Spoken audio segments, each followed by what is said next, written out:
think we're good. I haven't gotten a notification yet. Ooh. Oh, I got a notification from the Twitters. We're on the Twitters today. Along with the normal, the other ones. All the platforms that hate us. Here we go. You know what time it is. Buckle up and enjoy the ride. And we are live. Greetings to our loyal WFYL listeners around the world. Welcome back to your Philadelphia live stream, only on the Freedom Station. I want to thank each and every one of you for tuning in once again, because you still have the right to hear and the right to be heard. Ladies and gentlemen, my name is Mike G. As always, with me are Philly Chris, Russ the producer, and Liberty Lee. And you're listening to Mike G in the Morning with The Law Matters. And you can listen to our program every Friday at 7 a.m. Eastern, only on the Freedom Station, WFYL. So let's be heard. I want to remind our listeners that you can participate in the free and open exchange of thoughts and ideas throughout the entire week by visiting MikeGinTheMorning.com. What's it called, Philly Chris? PhillyChrisIsMuted.com. MikeGinTheMorning.com. There you I go. remember my first time doing a radio show, Philly Chris. Hey, Russ, what's it called? You could have just popped in and said what it's called. MikeGinTheMorning.com. MikeGinTheMorning.com. So check us out. Tell your friends, tell your family, tell your barber, tell your Uncle Jerry, tell anybody who listens to check out MikeGinTheMorning.com. I also want to remind our listeners about the powerhouse lineup we've got here at WFYL, the Freedom Station. Kick off the mornings with Scott Adams, bringing you the Scott Adams Show, weekdays from 9 a.m. until 11. We've got a brand new program called The Kinetic Faith Show, coming at you weekdays at 11 a.m. We've got Dan Bongino, the one and only, coming at you weekdays from noon right until Ben Shapiro. We've got the one and only Ben Shapiro Show, coming at you weekdays from 3 to 5 p.m. And finally, we've got Michael Knowles, bringing you the Michael Knowles Show weekdays at 5 p.m. So don't forget to tune in and show him some love. And with that, you know what time it is. Buckle up and enjoy the ride. Hit it, Russ. You know what time it is. Buckle up and enjoy the ride. I want to remind our listeners that today's episode of the Mike G in the Morning program is brought to you by Elite Tactical Armory, your firearm storage solution in the Lehigh Valley. Do you know what a commercial armory is? Well, you should. Recently, the Pennsylvania government recognized commercial armories as an acceptable mechanism for off-site firearm storage. There are a bunch of reasons why you might need to store your firearms somewhere outside of the home. For example, if you're headed out of town for a while, if your kid is on probation, your scorned ex-wife is trying to accuse you again, or if you've just run out of room for all your precious babies, get yourself a unit at Elite Tactical Armory. They've also got ammunition for sale, ladies and gentlemen. That is like gold these days. So visit our friends over at Elite Tactical Armory at EliteTacticalArmory.com or PACommercialArmory.com. That's EliteTacticalArmory.com or PACommercialArmory.com, because it's important to support those who support freedom. And be sure and tell them Mike G sent you. Philly Chris, we had an episode for the ages last week, did we not? Yeah, what a great episode it was. A lot of fun. We had a lot of fun. I think that is the best way to describe it, is that we all had a lot of fun. I think the Mike G in the Morning family, our listeners, our audience, also had a lot of fun. Great deal of participation we had. And I want to thank everybody for being a part of it. I want to thank our guests. And I think we've also got some good news, don't we, Philly Chris, about one of those guests? I believe so. I think we do, right? It was all you're doing, so I got to Oh, give yeah, you well. credit where it's due. I Yeah, we don't got give you credit Marlene. when it's not due, so I might as well give you credit when it's due, right? Good news, Thanks, man. I everyone. appreciate it. With that, Yeah, we got Marlene will be back with us this evening in a little bit. We can give her a ring, and she's downloaded Skype from what she's told me, so we'll be able to bring her on video too, which would be great. no, how embarrassing. The day that I'm not I don't have a studio to do this from. I'm kind of doing it on the fly today. So Yeah, I've got this right. awful looking setup, and Marlene's going to be on Skype for the very first time. She's going to be like, "What kind of operation is this guy running over here?" Heard it on the air, never pictured that. Yeah, right. So put us to shame. Why don't we go ahead and try to get her on the line?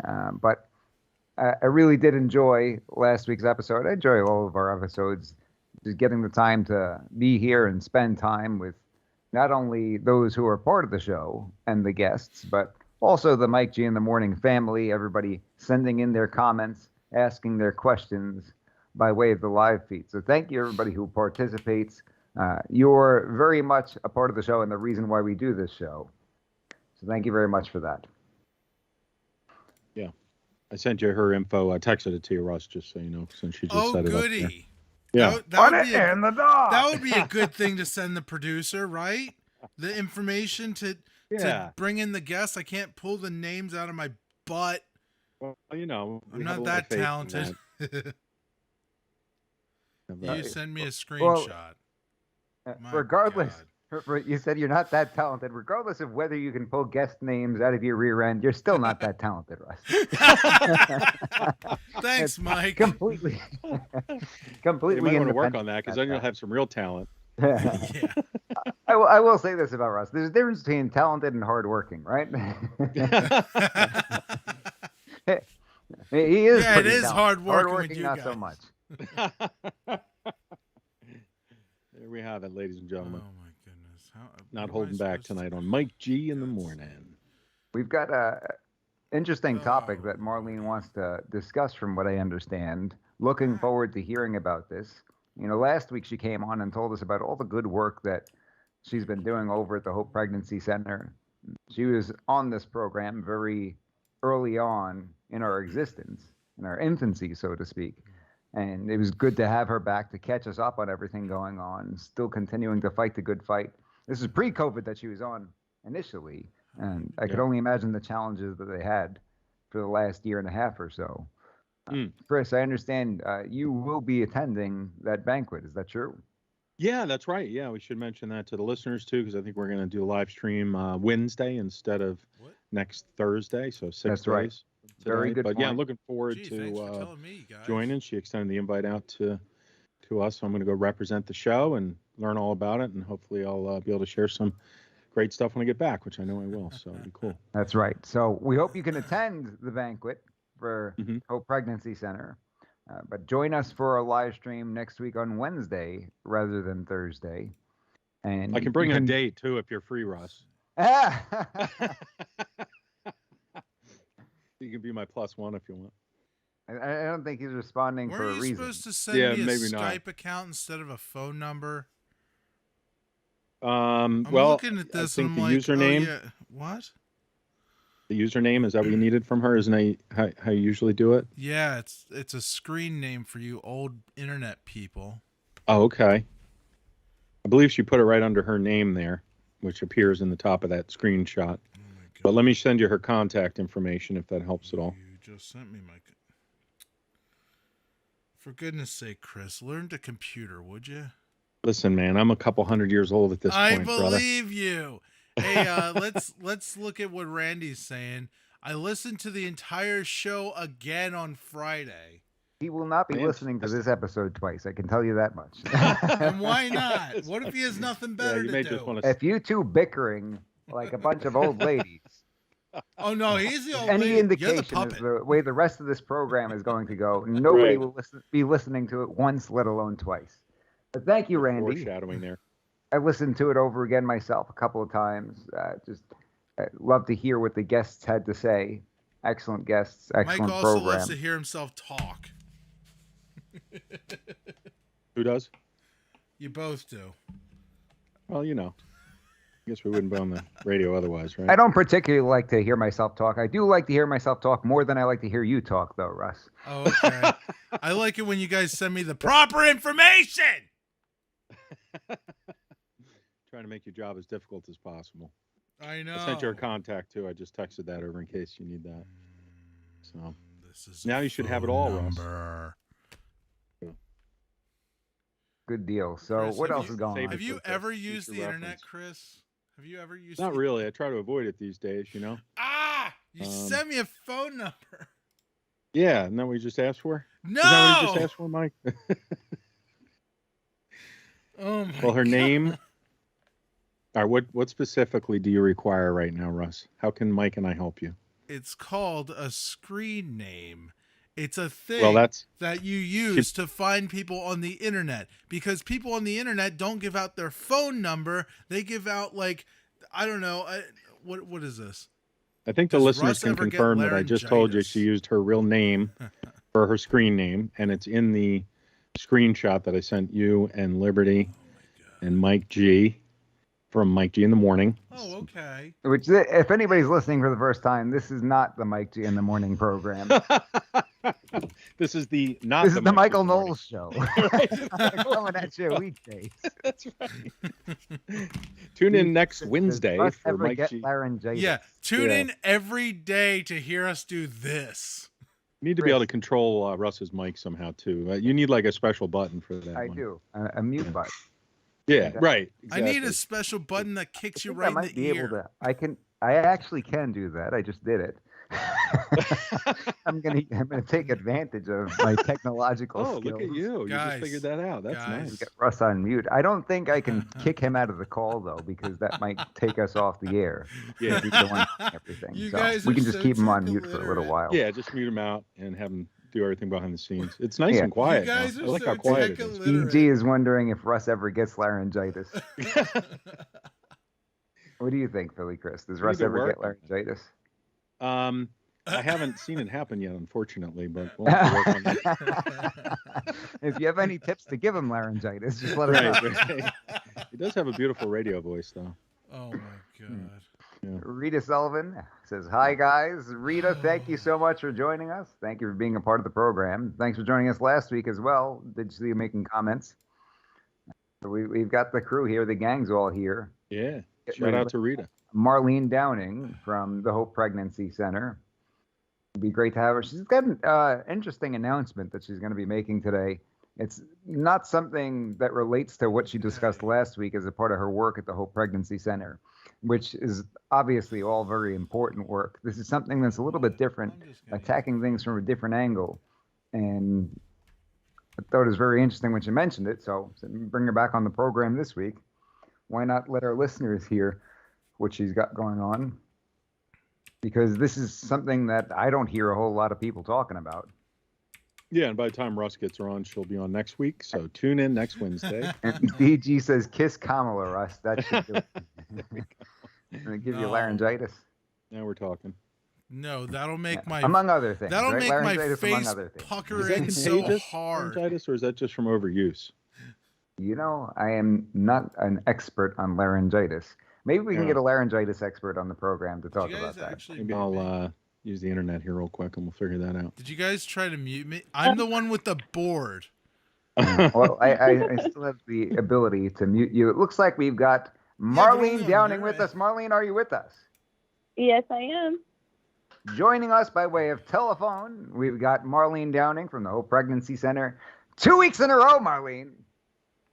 Yes, I'm excited to be back.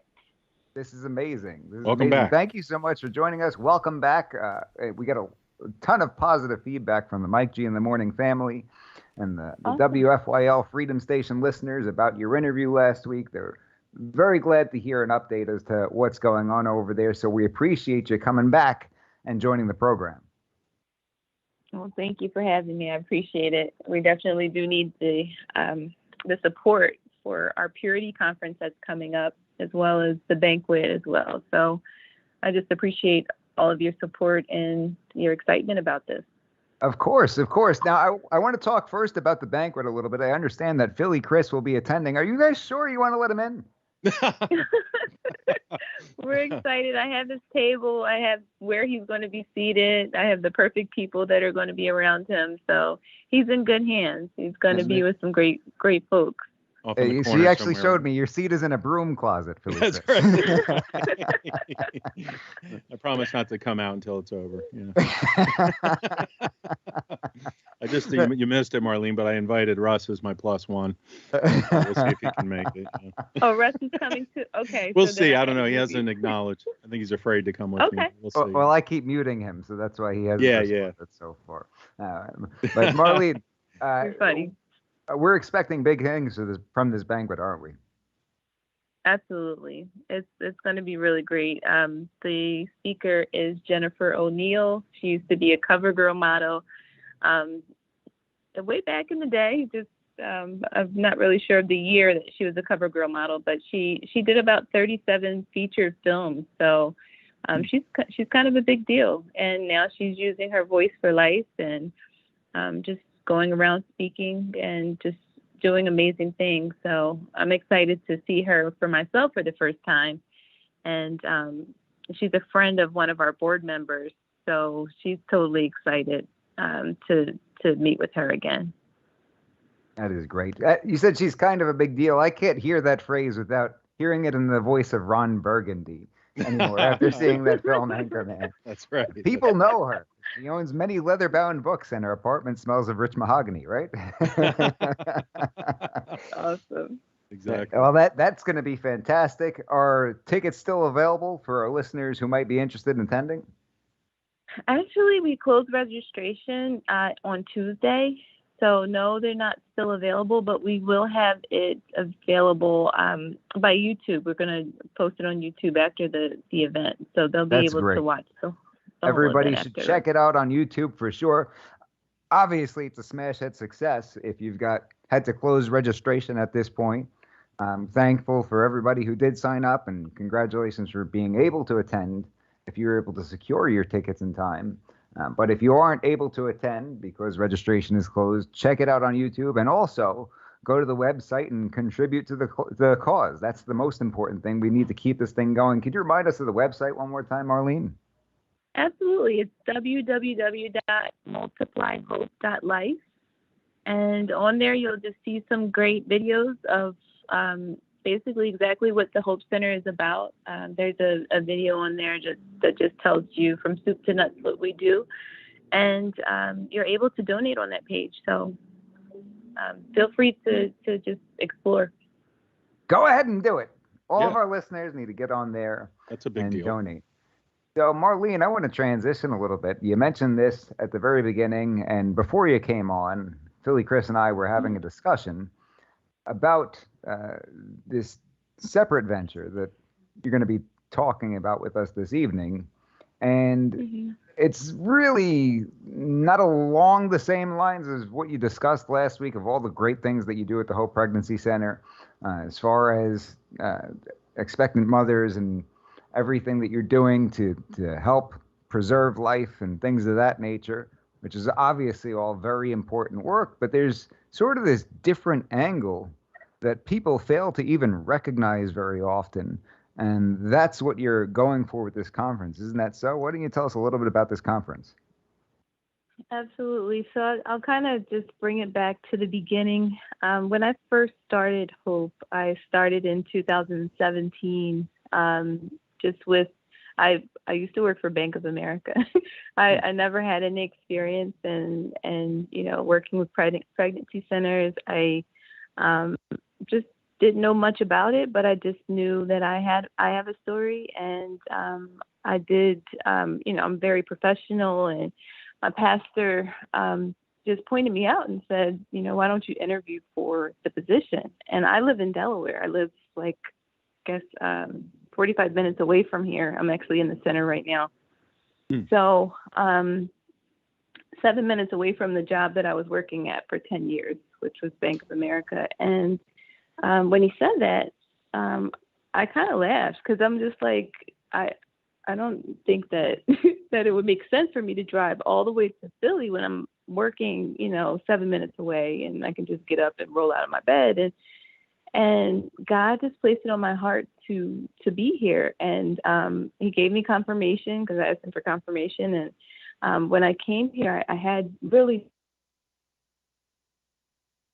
to be very honest. And we had just lost a director of operations. She passed away right before I came. So it was just me and, the volunteers that were here. And I pulled from just being here and serving the clients and experience that I had that was very jolting for me was there were, I was here by myself.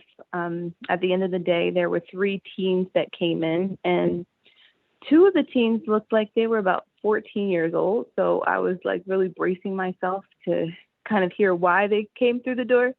And so I look at them and I'm like, you guys look so, I'm thinking to myself, you look so young, but I'm just looking at them to find out exactly what it is that they needed. And they said, well, you do pregnancy tests here, correct? And I said, yeah. So they said, well, it's not for us, it's for her. So when they turned, it was a 12-year-old Oh my goodness. standing there. Wow. And it broke my heart because the look on her face almost looked as if I don't even know how to explain it. Like it was almost like she was having an out of body experience where she was clueless about what was happening at this time. Like I'm sure she knows, some things, but for this to happen to her at this age, she's just, feeling very overwhelmed, and it's like a blank stare that I saw. So we sat down and we all talked in that moment, and I decided to create a conference. And that conference, the first conference I did, I called up all of the 12-year-olds at the conference. And the craziest part is that was the largest population that showed up that day. Wow. To the first conference. And it was so weird because I said, is there any 12-year-olds here? And I have the clip. And about 8 of them showed up to the conference. So it really, helped me to see that, there's a definite thirst for them to hear more about sexual purity. And, just knowing that their body is a temple and that there's so much going on now with the media and the music and just all of that they're experiencing. And, there has to be a voice that speaks to them about what the truth is. Because in the church, sometimes like it's almost taboo to talk about these things. Sure. So, I go to Greater Exodus Baptist Church, and that's where I have the conference outside in the back. So for the past 3 years, I mean, this is the 3rd year because 2020 disappeared, but 2018 through 2019, we did the conference, and this is the 3rd one in 2021. So we're really excited about what's going to happen because every one of them before have been amazing. So in 2020, did the quarantining sort of do the work for you in that respect? No. No? You all No, kinds of pregnancies during the quarantine? Yes, Maybe it was yes. hard. You can imagine. So yes, we had plenty of calls and so Well, much I would going think on among in married 2020. couples, but if everybody else was staying away from each other. So That would have been nice. let's back up just a little bit. So what's the conference called? The conference is called, I named this one Simply Redeemed, and it's Youth Purity Conference. So Simply Redeemed Youth Purity Conference. And I just want them to know, like, this is not a conference for perfect people, because I've had conferences before where we've just had a panel of virgins or a panel of people that are practicing abstinence at this time. But I want everyone to have the opportunity to feel comfortable in knowing that, you may have fallen into a situation where you are not walking holy and, just being pure. And pure, when I say that, nobody's pure, but just doing basically what you should be doing is waiting till marriage. That is, that's the goal. A lot of people don't feel that way, but it's sad because this keeps our young people out of harm's reach. Like if they're not, having sex and out here practicing safe sex, then, we can explain to them about abstinence and just not doing it. And some people find that very hard to wrap their head around, but you can do it, It sounds like you a have to let them totally know that wild you can. idea in this day and age, Marlene. A lot of Right, people it say, "Oh, totally does. how dare she even talk about this? This is ridiculous. What is she That's doing out there?" Right? You're a real rebel, Marlene. Right. It's sad because now, and not to get too graphic, but I mean, this is what's happening nowadays in school is that they're talking about, it's like a new program that's coming out, and I guess it's called comprehensive sexual education or something. I can't remember exactly what the name was, but they teach about masturbation to young kids. So goodness. that is their way of, offsetting, I guess, that's what they're saying. Like, I just totally that's can't the believe answer? Is that they're saying this is the solution? this is a thing for them. So, we have to just teach the right way. It's so sad. It's just really sad of how our young people are targeted nowadays, and we just have to get in front of it. And I think that it would be very, very irresponsible of us to believe that we should not speak about purity and abstinence, or being a virginity, things like that, and expect that they're not going to, like, we have to teach these things to them because nobody else is teaching it. Sure. Now, have you heard of any parents who hear about the education that's going on in schools and have been mortified and taken it up with the school board or anything like that? Yes, but it's been voted on, and they're doing it. And I mean, it's, even though people have come against it, it's going on in schools today. The good guys lost, basically. Yeah, it seems so, but in the seems end, like a recurring theme in this world, right? Recurring theme lately. Well, now, if you stand up at these school board meetings too, the FBI apparently is going to get involved. I'm sure you guys saw that. The DOJ put something out there, right? Yeah. What was that exactly? They're going to get involved if you parents go out there and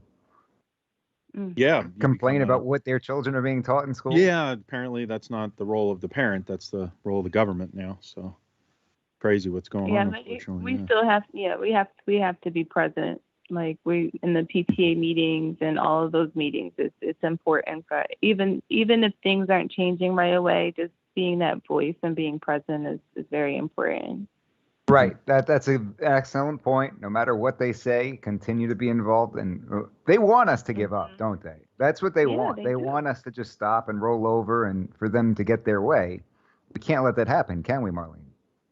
No. And I think a good practice is speaking to your children about, the things that that are going on in schools, and letting them know that if there is something that makes them uncomfortable, or if there's something that happens in school that just seems off, just to contact you immediately. And that's what I told my daughter. Like, if anybody comes to you and tries to give you anything, or, talk to you about things that that mommy has already told you is not right, then you need to tell me immediately. So just getting in front of it, I think, is important nowadays.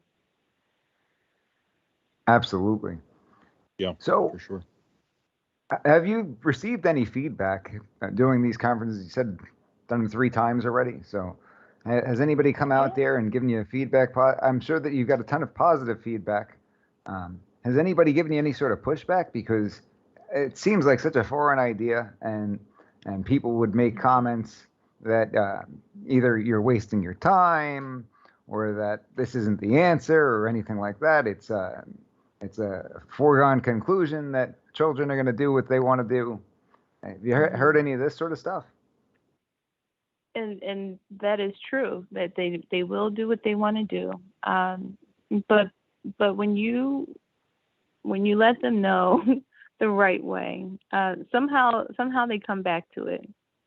So even if they do what they want to do, like my daughter was in the Purity Conference actually last year, and she went to college. She went to University of Del State, and when COVID hit, she left college. They told them they had to leave campus, and then she texted me and said, Mom, I have to tell you something. And I already knew what it was. So here I am, a parent that pushes purity, yet my daughter, ended up pregnant, and I have a granddaughter now. Oh, wow. So it's not that this is a foolproof prevention, sure. But it's something to empower them, to let them know that their body is a temple, and they're going to be faced with some things that are going to change their mindset about that. But truth is truth, and in their heart they know what that is, and they come back to it. So and I did the same thing. That's why I said simply redeemed, because Christ is redemption. So we can fall 7 times and get back up, but we know that we can get back up. And that's a very good point, because you think about people who were involved in these situations, and maybe somebody who's at a later point coming out and preaching the importance of abstinence and the values that you're teaching these children. And somebody from the outside looking in could point to these people who are whether they're putting on the conference or participating, saying, oh, well, you weren't perfect yourself. You yourself slipped up. But somebody in that situation could very well take the attitude, yes, I wasn't perfect. And perhaps, that person wasn't able to live up to that standard that they're teaching about at this point in time. But maybe their life experience of straying away from that put them in a position where they sort of take on the attitude, okay, well, you're right. Perhaps that person wasn't able to live up to that standard, but their life experiences brought them to a position where they either wish they had or have a different perspective in appreciating the value in doing so had they been able to do so. Is that fair to say? That is. So I always tell people that it's so easy to say that because someone is telling you something that may help you, that you're judging, and that's not the heart that it's coming from at all. It's not coming from judgment. It's not coming from condemnation. It's just it's beautiful. Like it's so beautiful to watch them be able to listen and hear the different stories that they hear from the panelists and from their peers, and be able to feel empowered through that, and to also see that there's a better way. And just like, when I'm in here and I'm counseling women who just all their life they've been abused, and they think that that's the way. But unless there's a voice to tell them that, no, honey, you're worth more than that.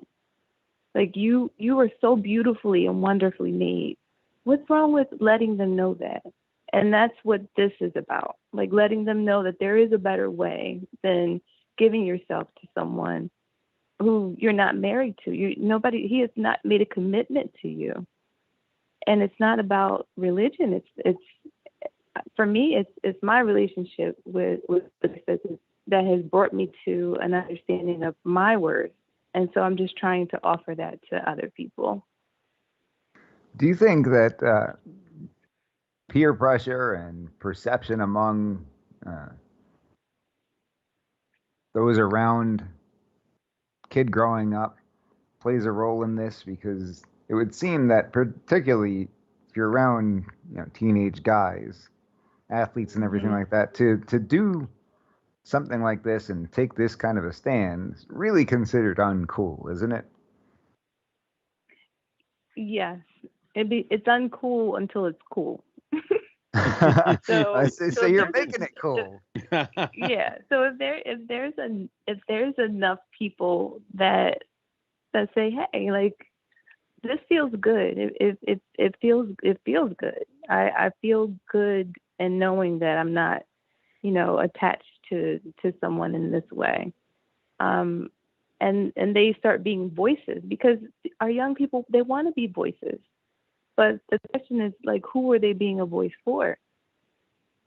So they want to fight for something, but you just have to give them the right things to aim for, because all they're seeing nowadays are the things that they shouldn't be Especially with the social pushing media for.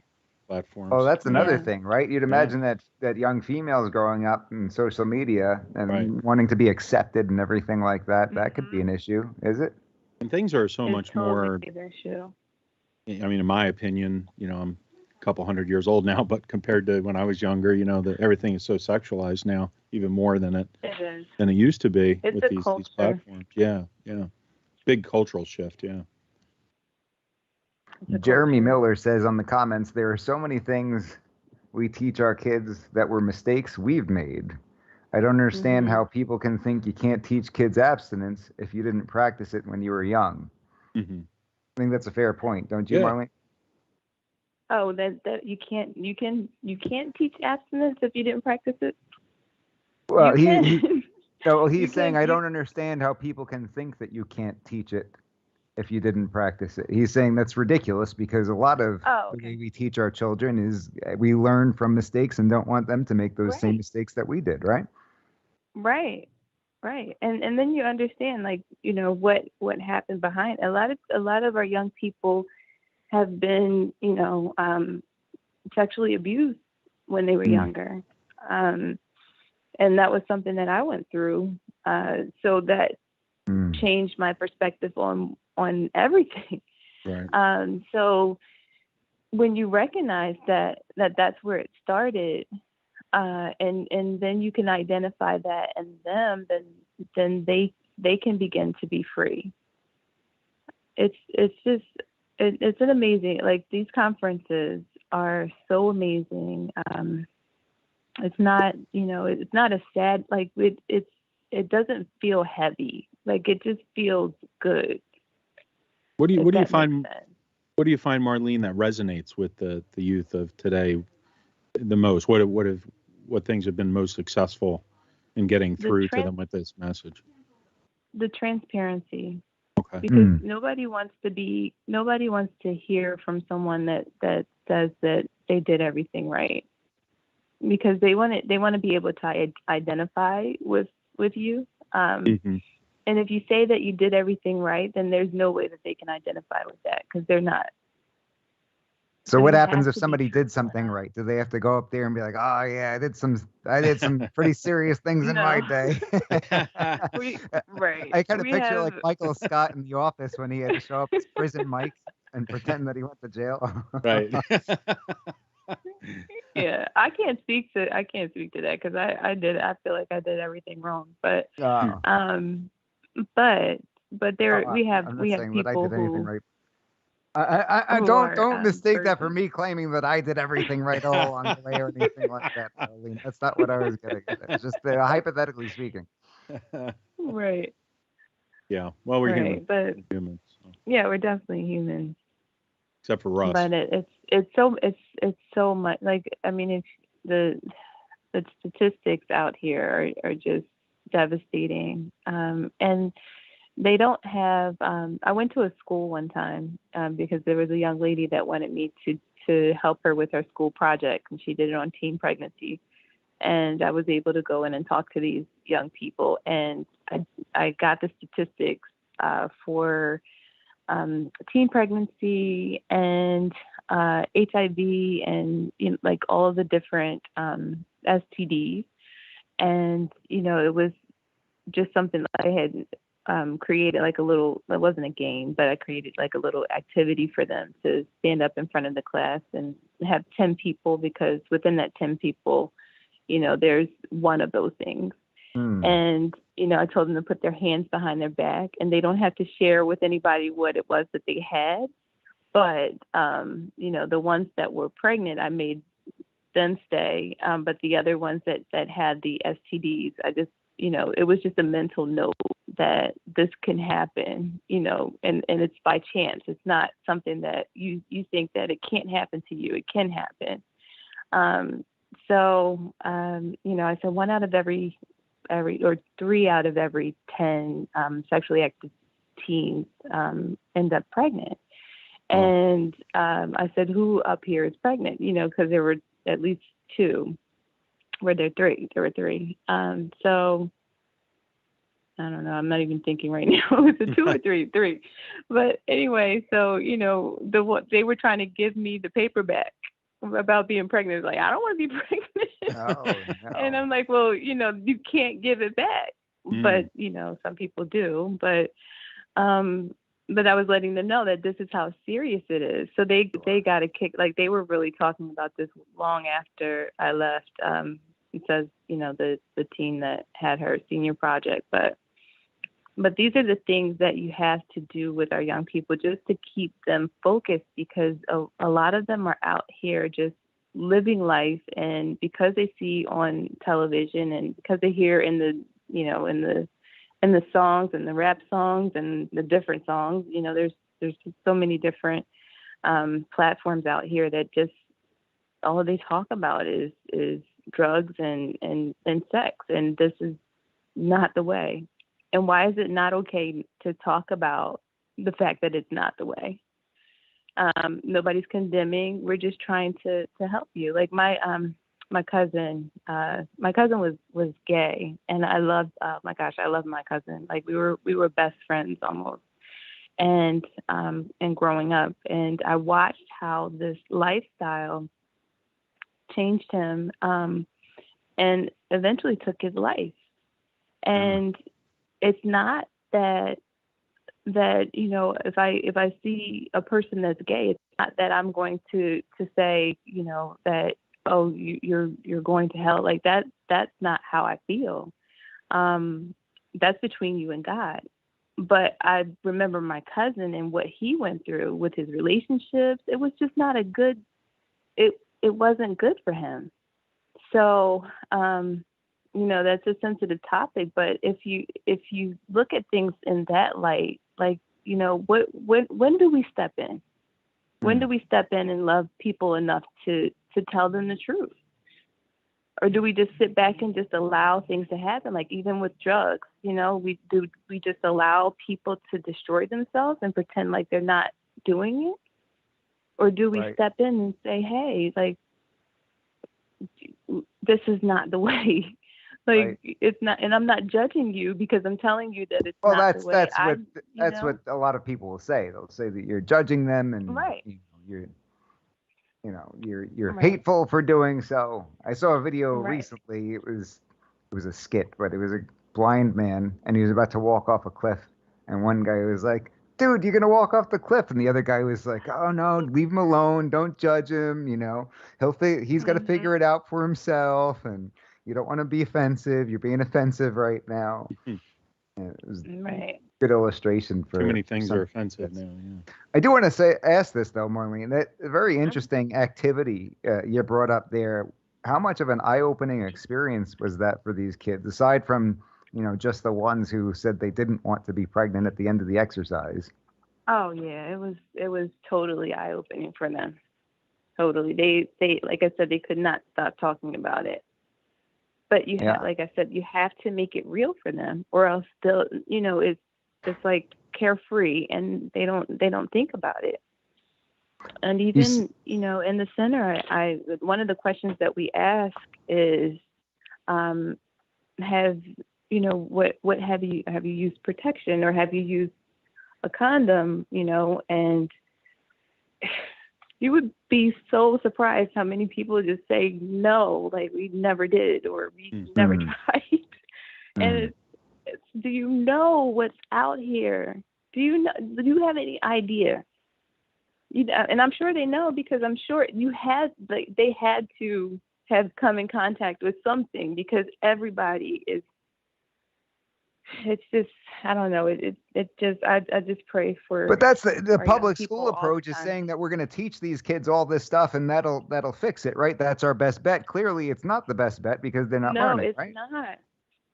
That is not that's not the way that's not it. But It's that's not what it at they all. teach. That's what they say. They say this is Yeah. practical. This is the reality. Much like when they say we're going to open up these sites so people can use heroin on the government's dime, Right. because they're going to do it safe. And it's the same. Or now concept. marijuana is legal all of a sudden after you locked everybody else up. for all those years, that's very true. For all those Right. years. I know you said that the activity wasn't a game, so to speak, but maybe we ought to change that. I think that you might want, there might be some money there for you, Marlene. You patent the old STD HIV pregnancy game. What do you think?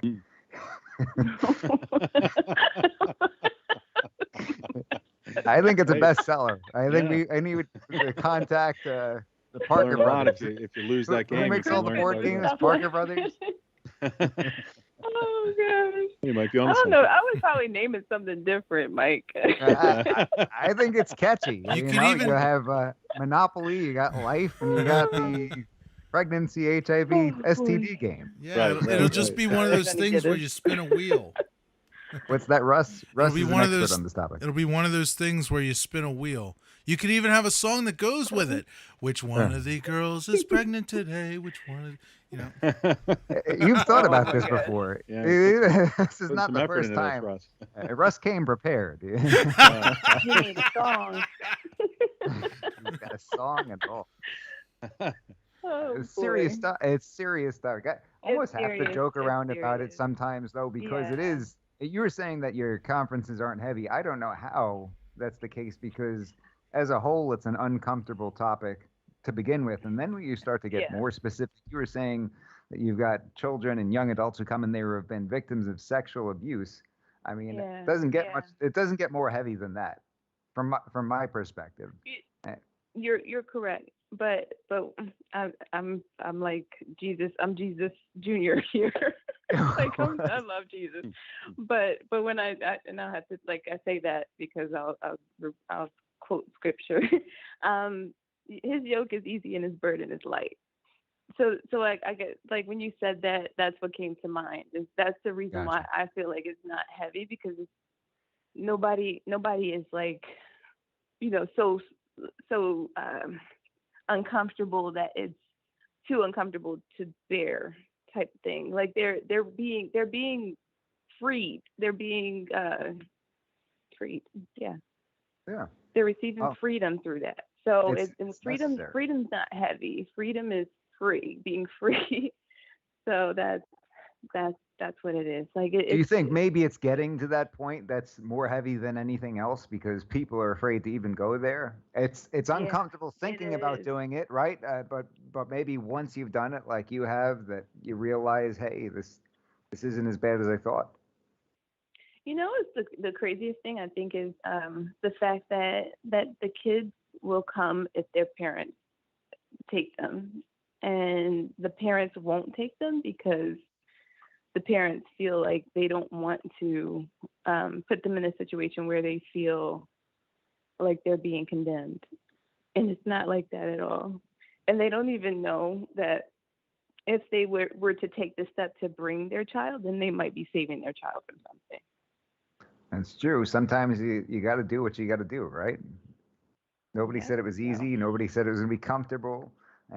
If you're easy and comfortable, if things are easy and you're very comfortable with the way you're doing things, probably not the right way, unfortunately, right?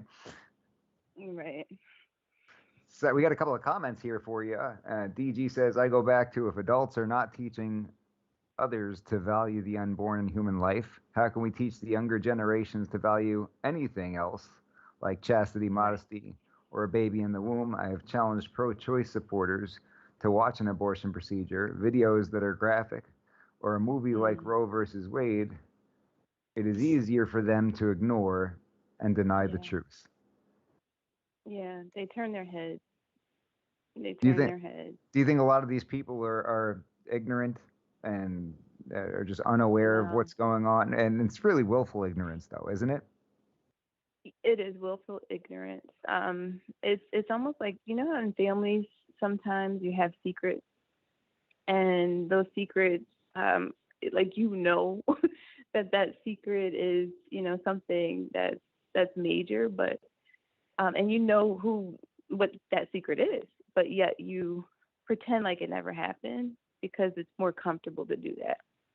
Like, it's harder to face it than to just pretend that it never happened. Sure. And so I Keep it think under that the rug. that is, you know, the case with a lot of pro-choice people. And I actually make an effort to, you know, just love on them as well, because it's even if they're being mean, like, because I understand where they're at. A lot of them have had abortions in the past, and maybe they want to feel like they did the right thing for them, Hmm. without when they really do, like, dig deep to think about it, when they turn to face it, they know that it's wrong. So it's better to fight for it than to, you know, to say, oh, this was the wrong thing to do, because then they have to deal with themselves. I noticed And you that's used really, I the think, word. where it's coming from. Sure, sure. I noticed you used the word pro-choice. I don't like that term. Do you? What what else can you call them? Like, what is it? Pro-abortion. What, I think they're pro-abortion is okay, really what it yeah, is, yeah, they're because you can choose a pro-abortion. lot of things, right? Marlene, you're out there You're right. teaching. You're teaching all this younger generation about the choices that you have. You can choose to be Right. abstinent, right? You can choose Yep, you're right. to go the route of You can choose adoption, life. but you Mhm. cannot choose to kill a baby. That's the choice that you don't have. You can't choose to kill a baby. That's all. That's Right. where we draw the Right. line. That's probably why they You're Choices call it right. other that. than killing a baby, okay. Choices including killing a baby, not okay. That's probably Not why they use okay. that wording though, because it's so much softer. Yeah. Am I being Mhm. unreasonable? Mhm. Feel No. You are so No, you're unreasonable right. right now, Mike. can't You're choose to absolutely kill a right. baby. For those of Right, us just right. tuning in, you're listening to Mike G in the morning with The Law Matters, only on the Freedom Station, WFYL. So, Marlene, if we've got parents listening right now and they Mhm. want to uh, make arrangements for their children to attend this purity conference, how do they go about doing that? Okay, I have to pull up the URL for that. And Russ, what does URL mean again? I don't know. Hold It's a on one You fancy are name second. for a website. the Something fancy like name that. for a website.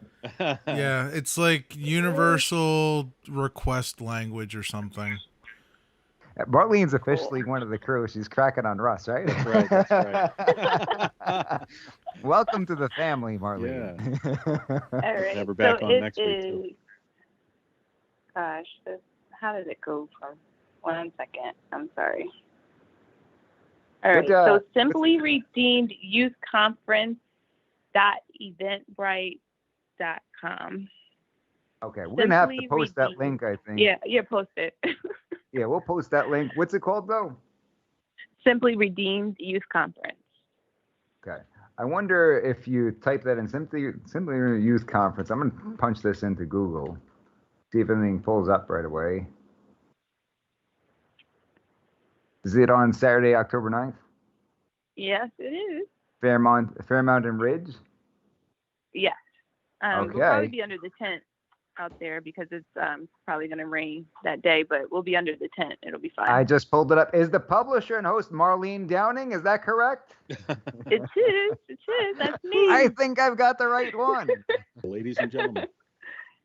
It's that. It is that simple. If anybody's listening right now, if you type in "Simply Redeemed Youth Conference" to Google, then it should pop right up. They haven't shadow banned you yet, although we may have put ourselves on their radar. Means we're doing something right. This one's on stayhappening.com. You know about Stay Happening? No. Philly Chris, do you know about you're a happening kind of guy. Do you know Well, about you know, I often am happening and staying. In and Philly all that, so I Chris's know day, all they about it. called it. In Philly Chris's day, they called it the cat's pajamas, right? That's right. The cat's pajamas, man. This He's is That was correct. nifty the and cat's groovy. meow. Yeah, back in the 1700s, we used that all the time. We had a couple of comments over here. DJ, I'm not judging anyone who has had an abortion, but I've not seen women have serious regrets and face the consequences. Not everyone sets out to kill a baby. Many are misguided, lack faith, etc. And Jeremy says 4 choices is enough. Yeah. I agree. Jeremy Miller says, I'm pro-choice parenthood. I missed the top comment where he said 4 choices enough. I'm pro-choice parenthood, adoption, contraception, and abstinence. I'm just against the one that ends an innocent life. That's what it all comes down to. I Yeah. think that sums it up Yeah, it does. pretty well. Sums it up pretty It well. does. So if you had one thing, Marlene, before we let you go, that you wanted to My tell soundbite. parents. What's that? I'm sorry, my soundbite. Sorry, go ahead. Oh, yeah, that's right. That's right. You're becoming a pro. at She's ready for you. It is not her first rodeo. If you had one thing that you had to leave parents with who were maybe thinking about sending their kids, or maybe not even their kids, maybe they've got nieces and nephews, or somebody's close in their life and they want to tell their friends about it, what would you tell them? How would you encourage them to go ahead and make that decision and get these children out there? I just say get out of your own way, because you're in there, and not to be I guess disrespectful. It's not being disrespectful.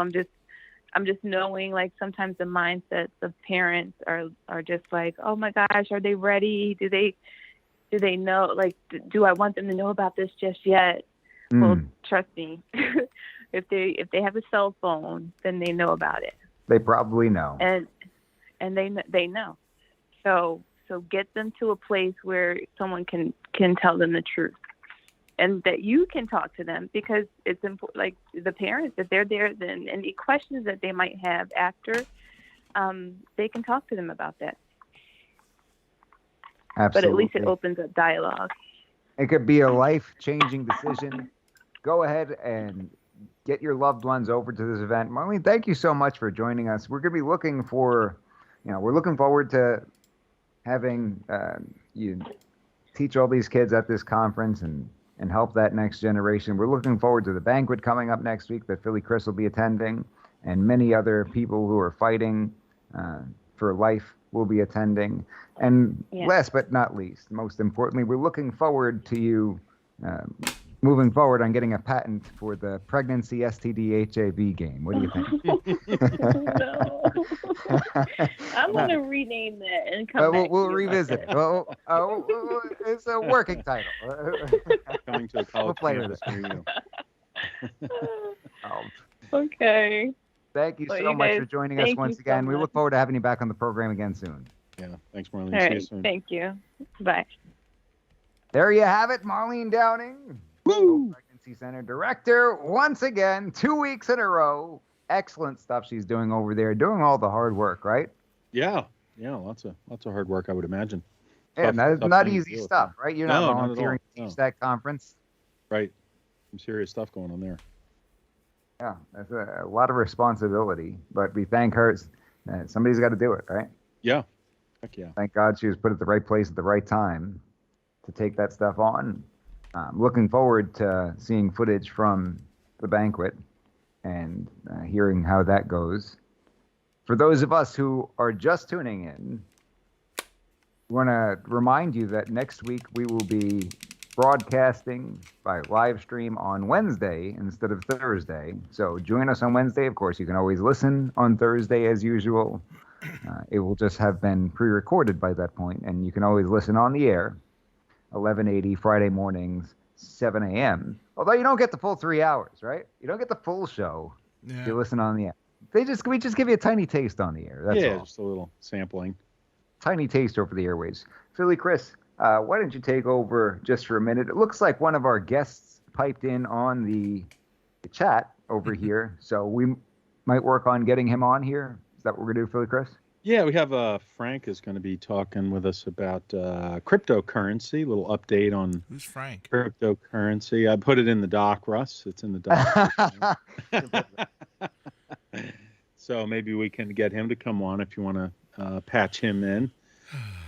So we've been talking about what's going on with the dollar and inflation, and I've seen some additional things come out recently about the conversion possibly to the digital dollar. So something to keep an eye on, folks, if we go to that. And one of the things they're talking about, which would be pretty horrific to see, is if they did convert from the paper money or current fiat currency to a new digital fiat a currency. digital Obviously, fiat, which they can control fiat, how much it's worth. Yeah. So I'm sure everybody's seen in the news now, they're talking about the $600 thing with the banks. So they can obviously track everything very closely. Oh, this doesn't work. And if they go to this digital currency, they could even do a negative inflation rate. So they could devalue the money if you don't spend it. So they have a lot of control over your what is negative? What is negative interest? Do they pay you to borrow money? So instead of me paying, if I borrow $5,000 and my interest is, I don't know, 10%, what's a good interest rate? I don't know these things. What am I, a money guy? Yeah, that's exactly it. I'm listen. Yeah. I'm a producer. I'm not a financial advisor. If I was, you should get your money back. That's right. If you have any left. Well, what it is, Russ, it's a good question because it's not something you hear about that often. But essentially, do I charge the credit card companies interest? Do I be like, okay, I'll borrow your $5,000, but only if you pay me even more than that? Right. Well, that'd be a good way to go. I like that idea a lot better than the current system. I like that idea too, but I'm a bit afraid of it. What kind of idiot would sign up for that? Well, it's the exact opposite of how it works. We're the idiots. Yeah, pretty much. Unfortunately, yeah, they don't really share this stuff with you when you're growing up, do they? No, they don't. For a reason. Yeah. I wish school would have taught me something useful instead of like giving me 2 study halls. I wish they would have been like, "Hey, here's a financial class. Here's how you apply for a credit card. Here's how you balance a checkbook. Here's how you budget things." What would the school know about budgeting? Here's how you produce a radio program. And shut up, Mike. And then unshut up because it's your show. So we've got a couple of comments I want to catch up on. Jay says, "Thanks, Mike. You are very welcome." So let's give it Jay a hey now, Philly Chris. Give him a hey now. Hey now, Jay. Hey now. Hey now, Jay. Jay? Good. Gary. Gary, hi guys, just tuning in. Give him a hey now. Hey now, Gary. Late to the party again. SM Durso, late to the party again. Greetings, ladies and gentlemen. Hey now. SM Durso. Durso, hey now. Hey now. Durso, you really missed out, my friend. You're going to have to listen back to this one to learn more about the pregnancy STD HIV game. Yeah. And for someone who didn't listen, hey now, we got a hey now. They should make that a drinking game because you might not make as many mistakes. Like if you're in college, not to encourage drinking too much. Drinking game, that sounds fun. Can we use Miata Red? Of course we can.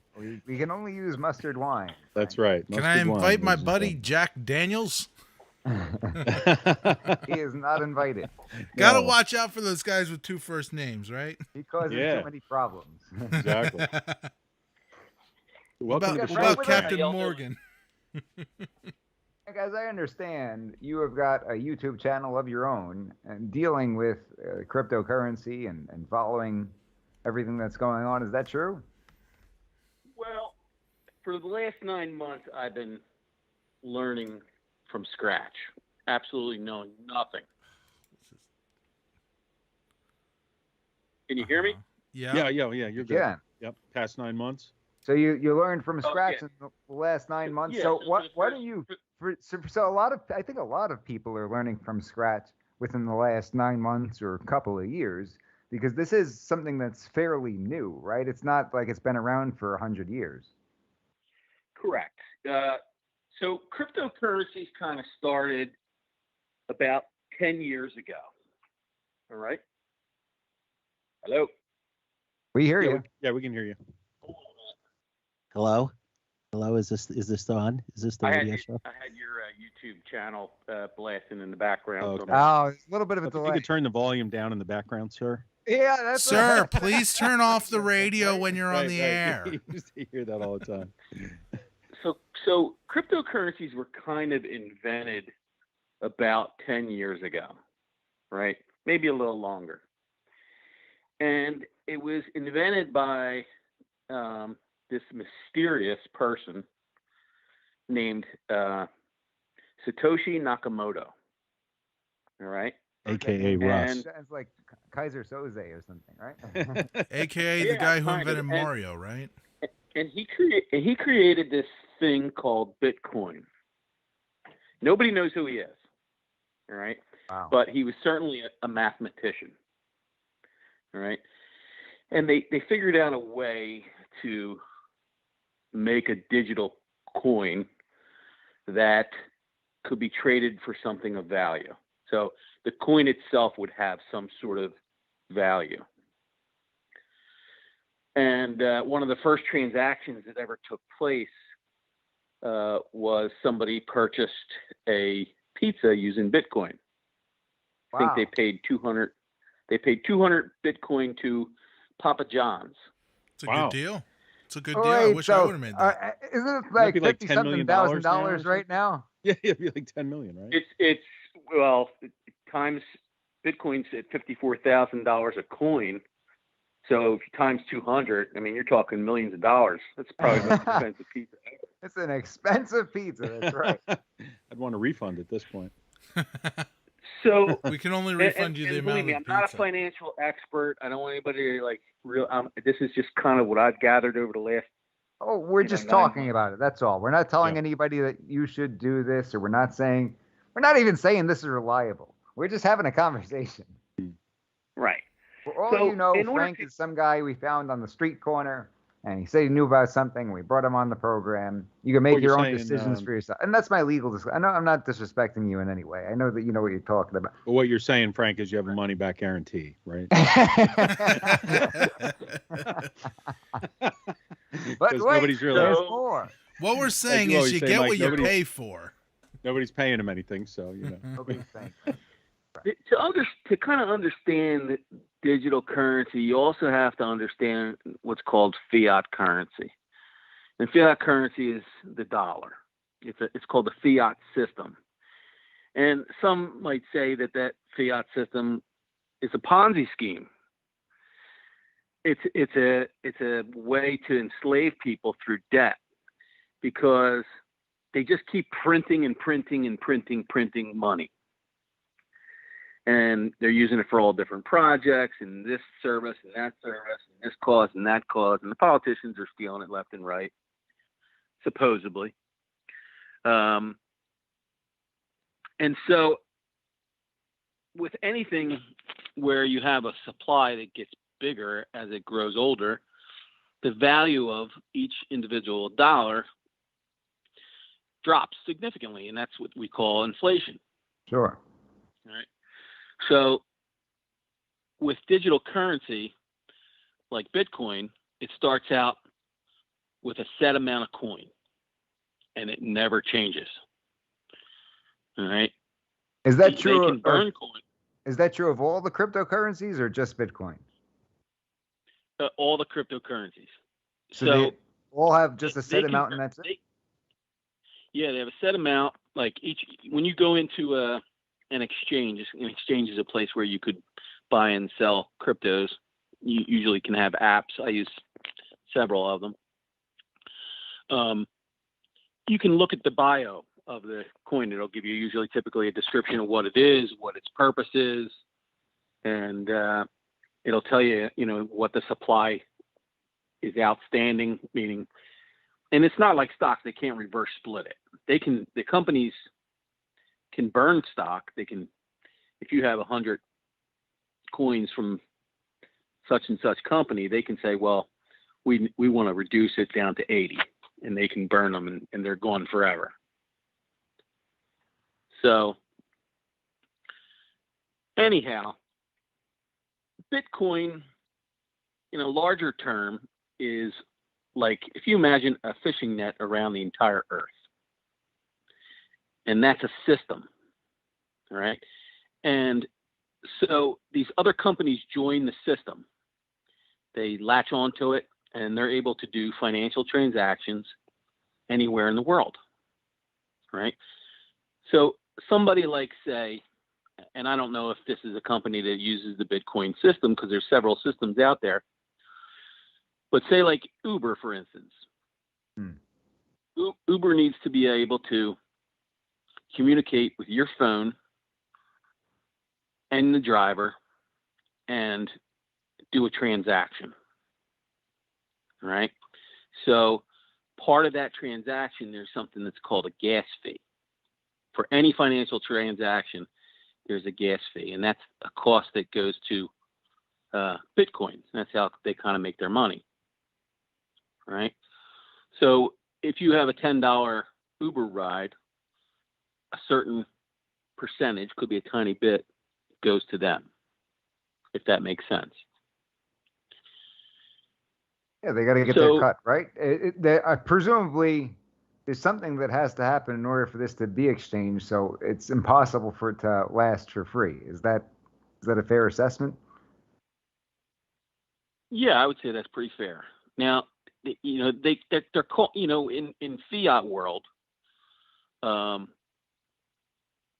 fiat currencies have been previously backed by gold. Gold and silver, precious metals, physical, actual metals. Our government's had Fort Knox filled with the world's gold, so it was backed with that stuff. And in a way, Bitcoin has taken the throne and said, we are digital gold. So now what's happening is big, huge companies are buying up as much Bitcoin as they possibly can. So the supply is really low.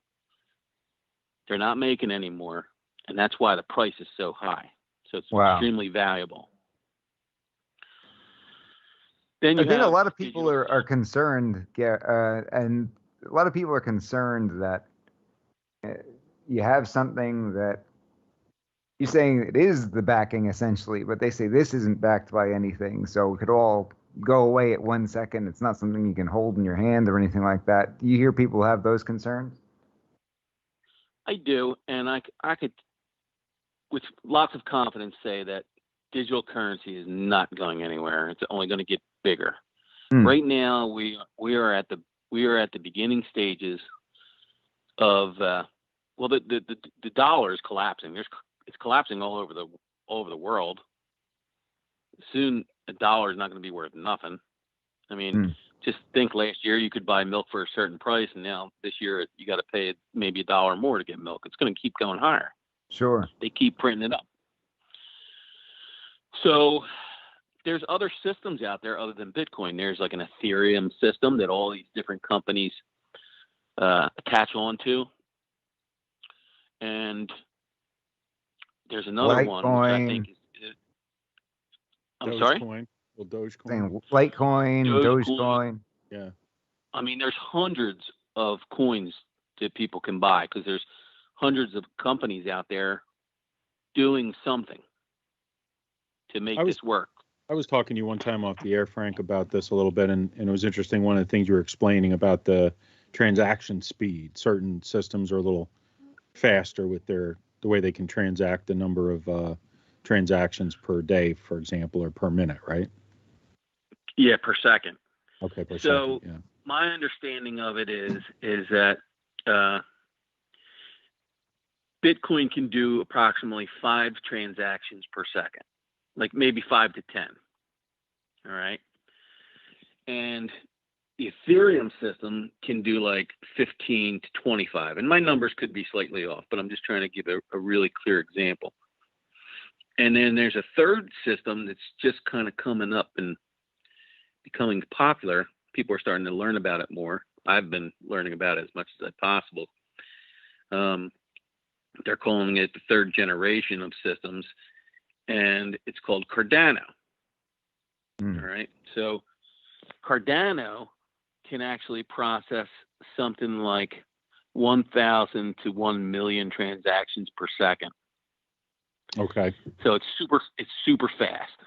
So if you're going to have like a retail environment that use this, let's say, then that would be a better system because you could literally have people using it all the time. Yeah, and the best part about that system, compared to the other two big ones, is that the gas fees for like Bitcoin and Ethereum are really expensive. So if you're going to send, some money, say to Ireland, you send $10,000 to somebody in Ireland with Bitcoin, you may pay $1,000 fee.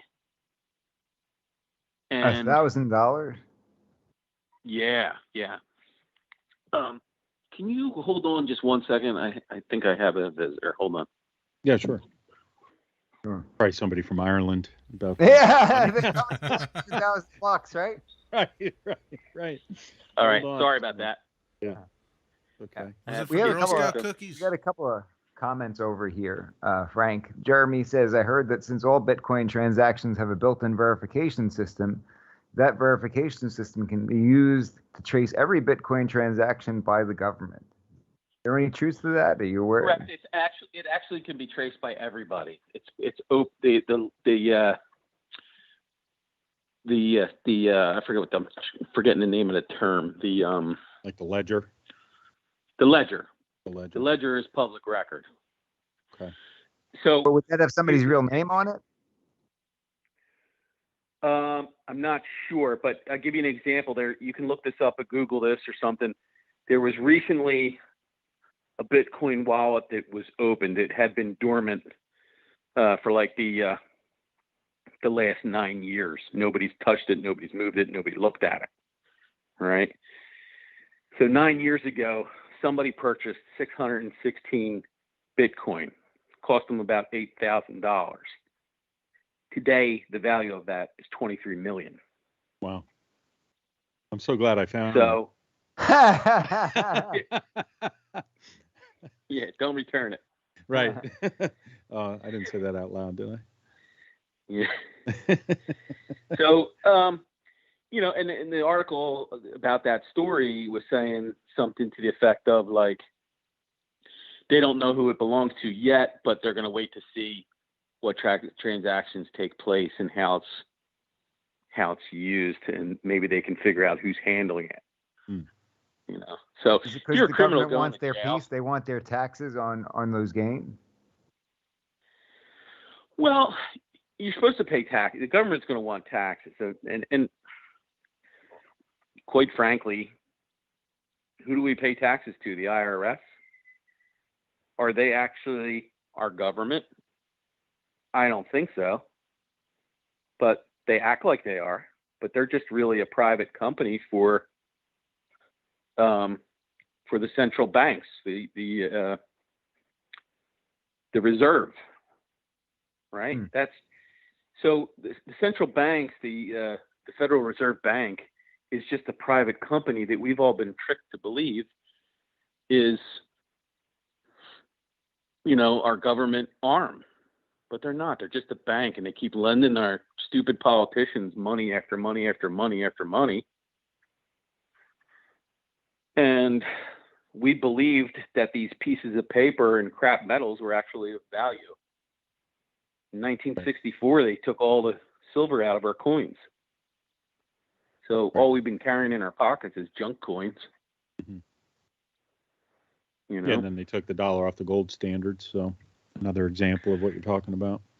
I noticed the new bill that Biden is proposing. The spending bill has an additional 87,000 IRS agents in it, so that should be fun. It's an impossible task. Yeah, it really is. They've got an upward battle. Mm-hmm. But now, Russ, your producer, he said something actually quite brilliant for a change. Welcome to the family. You've officially crossed the gate of everybody has the right of passage to bust the producer's balls. No, he said something earlier about, are they going to pay me interest? Right? Yeah. Are they going to pay me interest? Well, yeah, they are gonna. And that's the beauty of crypto. because what happens is there's this thing called staking, right? And staking is like you put your crypto into a pool with a bunch of other people who want to put their crypto together. Could be random people. And they lend it out. It'll be lent out and used for people that need to borrow it. So you are actually becoming a bank, right? And what happens is you can be a bank as long as you want. You could be a week, could be a couple of days, could be a year, could be 20 years. So every 5 days is an epoch, they call it. I guess that's like a week in crypto. And you can get a certain percentage for your crypto. And in return for that, they will pay you in that crypto. So for instance, I staked about 4,600 of Cardano, right? In a couple of days, I'll have 4 more additional Cardano coins. It'll be worth about $8, right? Because Cardano's around $2, $2.30, around that range. But what if I keep getting coins every week? That'll be 186 coins. And what if Cardano goes to $1,000, right? So not only am I getting coins on for staking it and lending it out, and I'll always be able to have it, still mine, no matter what, but I'll also be getting paid interest. And the value of the coin goes up as well. So you can make tons and tons of money in crypto. And it's not too difficult. Became a millionaire based on crypto alone. These people are out there, right? Yeah. If anybody was following crypto, saw what happened with Dogecoin is just a wild example, right? Obviously, Bitcoin's a pretty well-known example that, like Frank was saying, that at the initially is costing how many of these to buy a pizza, and now Right. they're worth, they've been upwards of $60,000 a piece at some point. Well, Dogecoin, it was limited, yeah. under a penny when I looked at it last year in the fall. Right. Right, it was under a penny, and it got up to I think 60 cents at one point. So there have been many people who've become millionaires off of this stuff. I'm not saying that it's easy. It happens to everybody, because if it were easy, everybody would do it. Sure. But there are skeptics out there. Where you got a comment, a skeptic comment. Name has nothing to do with it. Talking about the ledger, I just had a Q&A session with my husband, who's a software developer, on cybersecurity. No, thank you, crypto. I will skip-to. Well, Skipto coin. to each their own, right? Yeah. Here's the thing. We're already into crypto. People don't even realize it. We're using electronic payment systems. People are using PayPal and Venmo and Cash App. And if you notice, you're going to stores now and they don't have any coins left. All right? So they're saying, like, I went to the grocery store the other day and I bought something and I had like 40 cents in change. And she's like, we don't have any change. So do you want to put it on your grocery card, so the next time you come in? See, now the grocery store is offering a digital form of payment by putting that value onto your customer card. Oh, that's interesting. So okay. I haven't seen that. Yeah. You know what I I've seen mean? the coin So stores, but- yeah, and I don't mean to cut you off short. I got to drive some kids home. All right, Oh, good yeah, deal. that's okay. No problem. We'll have you back on the program again soon. But thank you for coming on, at least opening the door. Yeah, no problem. And the one last thing I'll end it on this: the difference between like At the Ethereum emergency line. and Take over, and, Philly like, Chris. You're in Cardano. charge, Philly Chris. Yeah, no Russ problem. is I not got in it. charge. Are you still there? Deal with the member. Yeah, I'm here. Mike is taking an emergency call for Law Shield, so All right. so feel free, the Frank, last to thing wrap I up. wanted to say was Yeah. that the difference between like Bitcoin and Ethereum and Cardano is that Bitcoin and Ethereum run off of a process called proof of work, and that Okay. means computers are mining other computers in order to find transactions and solve these incredible math riddles. Yeah, And that's then when they're solved, they get, they mine a coin. right. And, on the Cardano network, it's all about proof of stake, which is, staking the coin and letting it exponentially grow. And you're kind of leveraging what you already have invested in it, which is interesting. Yeah, I'll have to look into that. Learn more And about there's so much out there for you to. I mean, you can go on YouTube, you can go on the internet. Mhm. You can do Google alerts and just put in cryptocurrencies and read news articles. You can learn pretty quick. It's not as scary as most people think it is. Yep. Oh, good deal. We appreciate you joining us, Frank. Talking about the crypto, opening the door, No just problem. get everybody introduced. You have a great night, and thank you for joining us. You got it. Have a good night. Have a good night. Thanks. For those of Everything us just okay? tuning in, you're listening to Mike G in the Morning with The Law Matters, only on the Freedom Station, WFYL. How many listeners are U.S. Law Shield members? I want you to raise your hand in the chat. Raise your hand in the chat if you are a U.S. Law Shield member. Got it pulled up over We're here. gonna be waiting for a while. The chat's a bit behind because there's The chat's a delay bit on the behind. stream. BG Money says is the money root is of the all root of all evil. I I believe it's disagree the with love that. of money. The love of money, right? Yeah, I think greed BG's is right. more like the root of all evil. Maybe not Gotta put all money evil, but a first. good portion of it. Randy we're says seeing. I'm a member, so we've got one. See how many others pipe in. If you're a U.S. Law Shield member, let us know in the chat. Because I've got an announcement that I want to make to everybody. I think I know where this is going. Hey, you think you know where this is going? I think so. Yeah. Rita says I'm a member. Rita's a member. Is that why we're Well, doing the thing on Wednesday next week? Because you got a thing on Thursday? Wow. Appreciate you showing up, Russ. We didn't talk about the banquet that Philly Chris is attending with you on Thursday for the Yeah, Hope you're my plus Pregnancy one, Center, which remember? is why we can't live stream on Thursday. Didn't talk about that at all, right? like when Did he has our kick text. himself off the show? Did he finally have enough of Probably himself? did, yeah. I think so.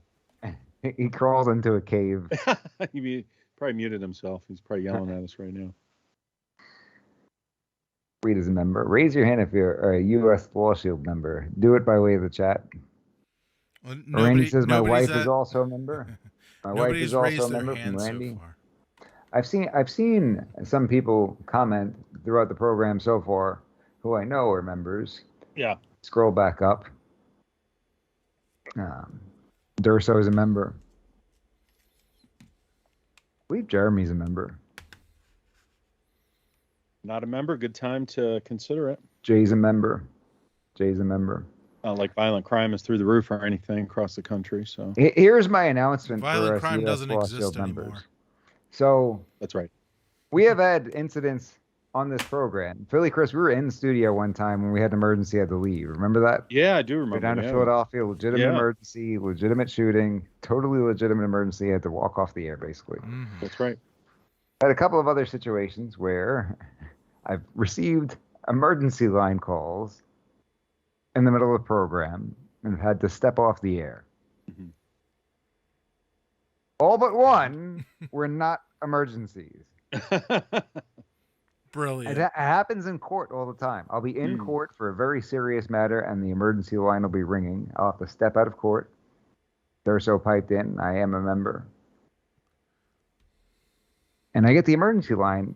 I've got to step out of court, excuse myself from court. No matter where I am, we take that very, very seriously. I am taking that call. Taking that call.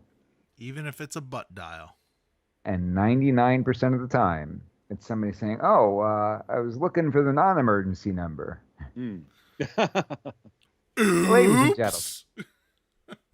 Ladies proud and of. gentlemen. How often do you accidentally dial 911? How often do you call 911? Oh, I meant to call the call police it all the station to ask time. about the bake sale that's going on next week. I call them so that I can figure out how to get to the operator. Right. Looking at the non-emergency number. Please be very careful when you dial. Make sure you're getting the non-emergency line. We get a ton of false emergency calls, and it's an issue when you're in court and stuff like that. Yeah, I can we imagine, want to yeah. be totally responsive. I've had members where I've answered the phone for them at 3 o'clock in the morning, deal with emergencies. You know, we've dealt with really serious emergencies, shootings, and plenty of shootings, where we're getting down at the scene and everything like that. Please don't make the mistake of calling the emergency line when it's not an emergency. Randy says you need to start sending mustard to all the false alarms. That's a great idea. No, He's because onto then something, yeah. then they're gonna treat it like a mustard delivery service. Well, that's true. Like, That oh could be an crap, issue, I'm yeah. out of mustard. Guess I better call Mike G's emergency phone. You know, Randy, that's fine. We actually did send mustard to Randy. We sent him a jar of mustard from That's right. Texas, along with a bunch of other stuff. He got the mustard award, didn't he? I think it was my dad was watching last week's show and saw Randy's comment that he watched it again the next day. Yeah. And my dad just kind of said, like, great show. I really enjoyed it. And look at this guy, Randy, obviously listened to it twice. He should get the mustard award. And I was like, no, Dad, mustard award's not a good thing. No, Dad, mustard award is not for good things. Can you get it multiple times? You screwed up if you got the mustard award. Right. Yeah. There was an old there's something mustard I saw recently where I wanted to bring it on. I'll have to remember it. Something funny about mustard. Oh, there was a story about mustard. One of our previous guests, there's a mustard story that I remembered. I'm gonna have to get that guest back on to tell the mustard story because it'd be much funnier if they're on. I'm gonna keep everybody in suspense about the mustard Next story. Wednesday, tune in for the mustard story. The mustard story next The Wednesday. mustard story. Shout out to the mustard story. Send us your favorite mustard story. We'll read it live on the air. So what else is going on, Billy Chris? I know you had a lot that you wanted to talk about last week. We just simply didn't get to it. Yeah, Such we a didn't get to rock and roll everything. Well, you know what? I actually didn't put something in the doc, but maybe I'll read through this because I did a little summary of kind of things that have been going on. Wait, you And you guys- didn't put anything in the doc? That's I a put something in the shocker. I put something in the doc, but there's something else I didn't put in there. But I don't know. It's just kind of a summary of like where we are right now and the things that have kind of transpired over the past year and a half or so. And we went from the pandemic to not knowing still what the source of COVID is. You know, why do we still not know? 2 weeks to slow the curve, right? Went from masks not being necessary to lockdowns, the George Floyd incident and protests, rioting, BLM, Antifa, Proud Boys. Then masks are now necessary or became necessary. Violent crime surges, mask mandates. And without visiting the border, Kamala publicly says, don't come, our border is closed. Well, the policies in Biden's White House are exactly the opposite. We got this. Vaccines, of course, are safe and effective.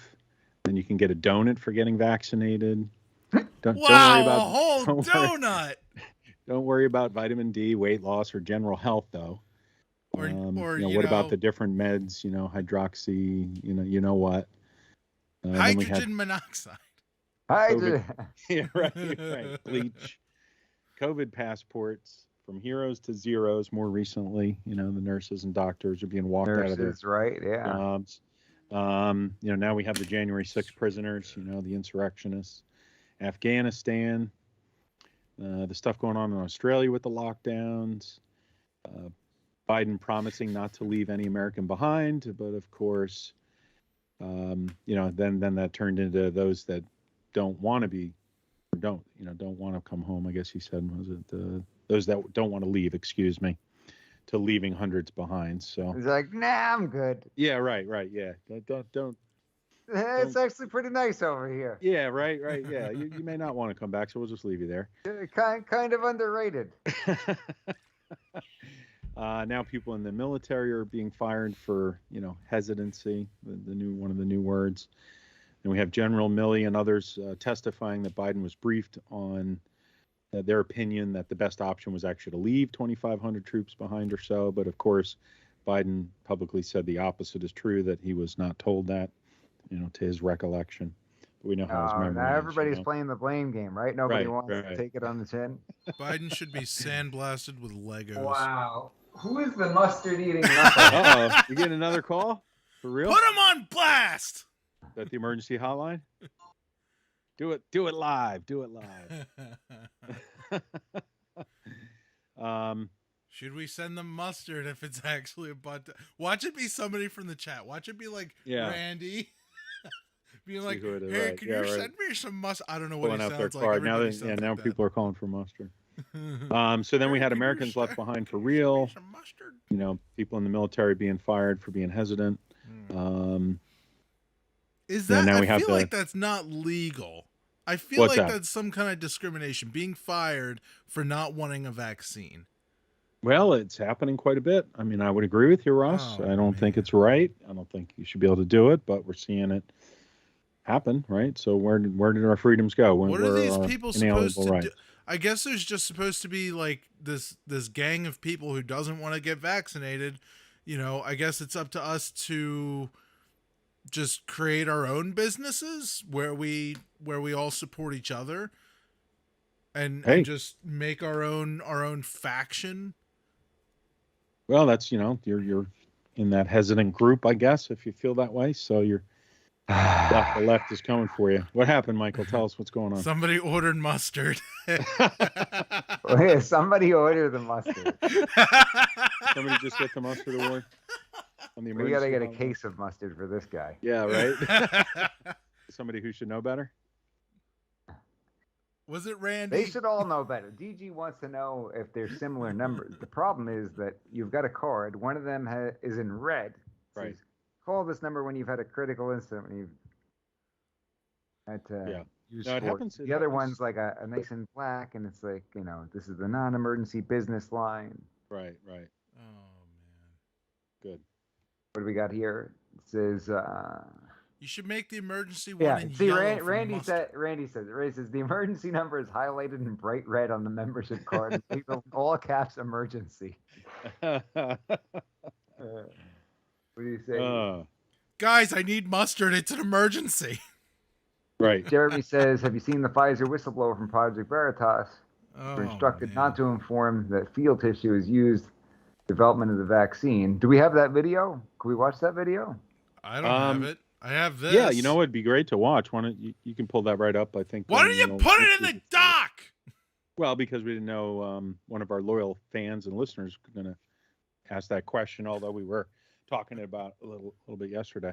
Yeah, and Trump was actually talking about Project Veritas recently, commending James O'Keefe and others for their efforts over there. But yes, some of the newly released videos are pretty compelling. I'm wondering if this VOD is going to be suppressed by the YouTube algorithm, because they actually have, and it's been confirmed, they have a list of blacklisted words, and I don't know what you would call the in between, I guess gray list, where they're not words that are going to be actively blocked, but they're going to be suppressed, and Veritas is probably on there. Hesitancy is probably on there. Stuff that encourages hesitancy, I think. I believe Steven Crowder was talking about it, and he had Alex Jones on recently. Did he? Well, returning the gay frogs. They said, what's crazy is they had. Rusty interrupted me, so I lost my train.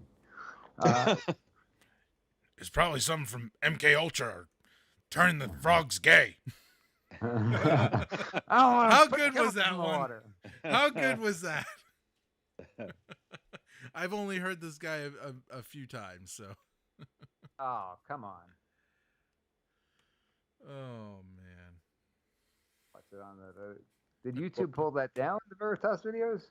Oh, I think they're still up, actually. Their stuff hasn't been pulled down. I mean, it's pretty difficult. YouTube doesn't follow the rules. What I was going to say is that they were fact-checking this story where a woman took the zucchini and died. Oh, really? Yeah, woman took the zucchini Yeah. and died. Sure. Had complications. Right. And- Zucchini complications. And there was a fact check saying that it was misleading because this is very unusual and it doesn't, it's very rare that this stuff happens, so it's misleading. Sure. Well, just Still- by saying that it happened is misleading. I'm not saying this happened to everybody, right? This is a Not saying woman's everybody who gets the obituary, zucchini though. dies. But you should not be allowed to say it because it's rare, right? Yeah, well, Exactly. that's, It's I think ridiculous. one of the things that I thought was really great that we discussed with Dr. Val when we got into this discussion with him is the distinct difference between the obligation of somebody like Dr. Fauci versus maybe your primary care physician, where Right. Well, and I yeah, think that is that's- an interesting point. yeah, and I think that kind of falls under this. But again, what troubles me is these folks like Dr. Fauci and others at these levels of government and officials. They really do look down on the general population, like your children to them or something. They think you can't handle the truth or they can't be truthful with you. I mean, I'd certainly rather be given the facts and the information, because now you have these fact checkers like you're pointing out, Mike, where that's really, the fact checker needs to be checked, right? Because that's a real situation. It's not because by fact checking, you're saying this is not a fact. Yeah. It is a fact. It's a Maybe fact, it's not yeah. representative. That's like Yeah. saying, oh, you can't put somebody on TV who wins the lottery and say they won the lottery. Like, that's misleading. It's because rare. Not everybody wins Right. the lot. Most people don't win the lottery, so you can't tell people that you won the lottery. Exactly. Yeah. These results are not typical, so this How isn't am I true. supposed to That's go pretty with much. Just paint? not true. Fact check. Not everybody wins the lottery. Oh, I can't even zoom in with We this. weren't saying Really? everybody wins the lottery. No. I You thought it can't was a just guarantee. lead people and tell them that somebody won the lottery. Yeah, I thought it was 100% guarantee. You buy the ticket, you win the The lottery. lottery is 100% guaranteed. Yeah, yeah. It's like those people you see at the 7-Eleven or whatever, and they just keep buying tickets and scratching them on the little counter there and going back and forth, back and forth. So instead of Why am looking I for this not Veritas winning? video, Russ is looking for pictures of cartoon characters. Are we Well, allowed to say that- this guy's name? No, I don't think we are. I think with the proper think it'd be- content. Okay, this portion I think is you would not have gonna found be the Veritas video already if you just Yeah. looked for it. aired. It wouldn't have required any more effort than searching for a cartoon photo. What am I searching? Veritas? They expose so many things. What am I searching for specifically? Project Veritas on YouTube. Pfizer. Why does Pfizer start with a P? Pfizer. You should see a P psychiatrist. Do News. What am I looking at? Videos? you know about Mr. Pfeiffer, Philly Chris? Okay, they're hiring on Twitter. What am I Do looking you know about for? Mr. Pfeiffer, Philly Chris? What's that? You know about Mr. Pfeiffer? I'm not sure. Refresh my memory on The that. old Golden Girls episode where they all go in to Okay. take a look at a coffin for, I think it was their neighbor or something who had just Yeah. died. Okay. And the salesman walks over, hands the it? card, and Dorothy says, "Nice to meet you, Mr. Pfeiffer." And he goes, "Oh, no. It's pronounced Pfeiffer. The P is not silent." There we go. Is So this then it? he asks, there's the older woman, Sophia, What am I, the grandma, invisible? and the salesman says, "So are you here planning for Mom?" And she looks at him and she says, "Hey, Mr. Pfeiffer, how would you like a punch in your face?" Is this the video I'm looking for? Love the Golden Girls. There were several released the other day. Which one is this, Russ? I don't know. I haven't seen them. What's Oh, the this is a title? pretty good one here. Yeah, I think You guys so. asked Yeah, me we'll play it. to search play it for a live. video that I've never seen. There we go. Yeah. Nah, what are you doing right now? So you're on camera saying that. Let's start this. Right now. So you're on camera saying that the antibodies, if you've had COVID, are better at that point than your vaccination. So your antibodies are probably better at that point than the vaccination. I like to see any of this. Are you fucking kidding me right now? I'm not kidding you. You are on camera Why explaining. do you have anything about me? Well, here's a video of you talking. When somebody is naturally immune, like they got COVID, they probably have better, like not better, but more antibodies against the virus. You work for Pfizer. Sir, would you just tell the public what you've said privately? You're welcome to drive away if you'd like, but I'm standing in a public parking lot here. This is the most important public health issue of a generation. This is an incredibly important issue. You're a scientist for Pfizer. For Pfizer. How do you sleep at night?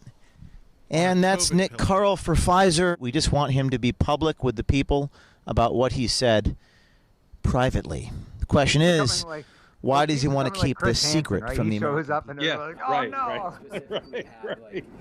Right. Yeah. Oh yeah, I signed NDAs against this. Yeah.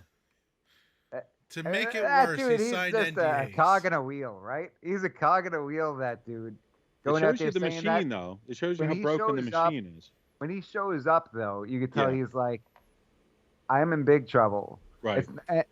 I'm going to lose my job, right? Yeah. Yep. Yeah. And that's maybe worse. Maybe there's Right. other things that go along with that. Crazy stuff. I think that, well, if he's saying that there's something about the unborn in one of these videos, I do want to see that. Yeah, that's the one I think that we were originally 100%. looking for. So the exact quote from that scientist was, he said, but not like better, but more. Is that what he said? And I'm trying to quote him, but not like better, but more. Something Yeah, he quoted a corrected little bit. himself. He Anybody? said not better, but more. Not So better, but more. there would Anybody? be a higher count of them, I would imagine. And now we've seen with these new studies that have come out that it is more robust based on the science at Israel, and I believe other studies have reported that as well. So, which makes sense, you know. Did you guys- historically looking at the science, what we've seen? Did you guys notice that the things that we were told not to say before are the things that are true and have come out as actual science? Yeah, pretty much, right? Yeah, a lot of the conspiracy theories seem to be conspiracies, don't they? Wow, how many conspiracy? We need to get a scoreboard. We need to get a scoreboard that I can like hit a button and give us a point. Okay, Mm-hmm. we're gonna give the other team points when they actually start earning them. But you know, we can have like a flip flop Fauci. You know, every time he flip flopped, which is probably like Have a little PowerPoint there that we yeah, can 18 access through times. the doc. Shut up about the doc. You never use it. I use it every week. What are you talking about? Not this. Okay. An Jeremy hour, says that's an not it. hour into Well, the it's a- show. It was good video, but we got to find the next one. Yeah. You Gotta guys find this find me other the video. next one. You guys find me the next one. Until then, where'd my PowerPoint go? Hang on. Okay, it's over here. Okay, he's giving you instructions. We got Jeremy, the producer, over here. Maybe Jeremy is going to have a new job. Indeed. Do you think this will get us kicked off? Ladies and gentlemen, welcome to the show, Jeremy. He said if you go to youtube.com and go to the Veritas YouTube channel, it's the first two videos. Oh, okay. No, I can't say that I do. Who's doing that? I don't know how to put this, but I'm kind of a big deal. I don't know how to. People know me. People know me. Things. I'm very important. I have many leather-bound books, and my apartment smells of rich mahogany. He's the best. I'd like to meet him someday. Again. Veritas YouTube. How does YouTube Again? not ban them? Pals That's of my Ron thing. Right. Stop autoplaying, stupid idiot. How has Sure doesn't YouTube remember me. not No, I never banned done. these people? By the way, What's that? is this the right? Well, why I is think Mario- because There it's shows hard his to natural dispute. immunity is being completely ignored. That is totally true. Because if you go to Yeah.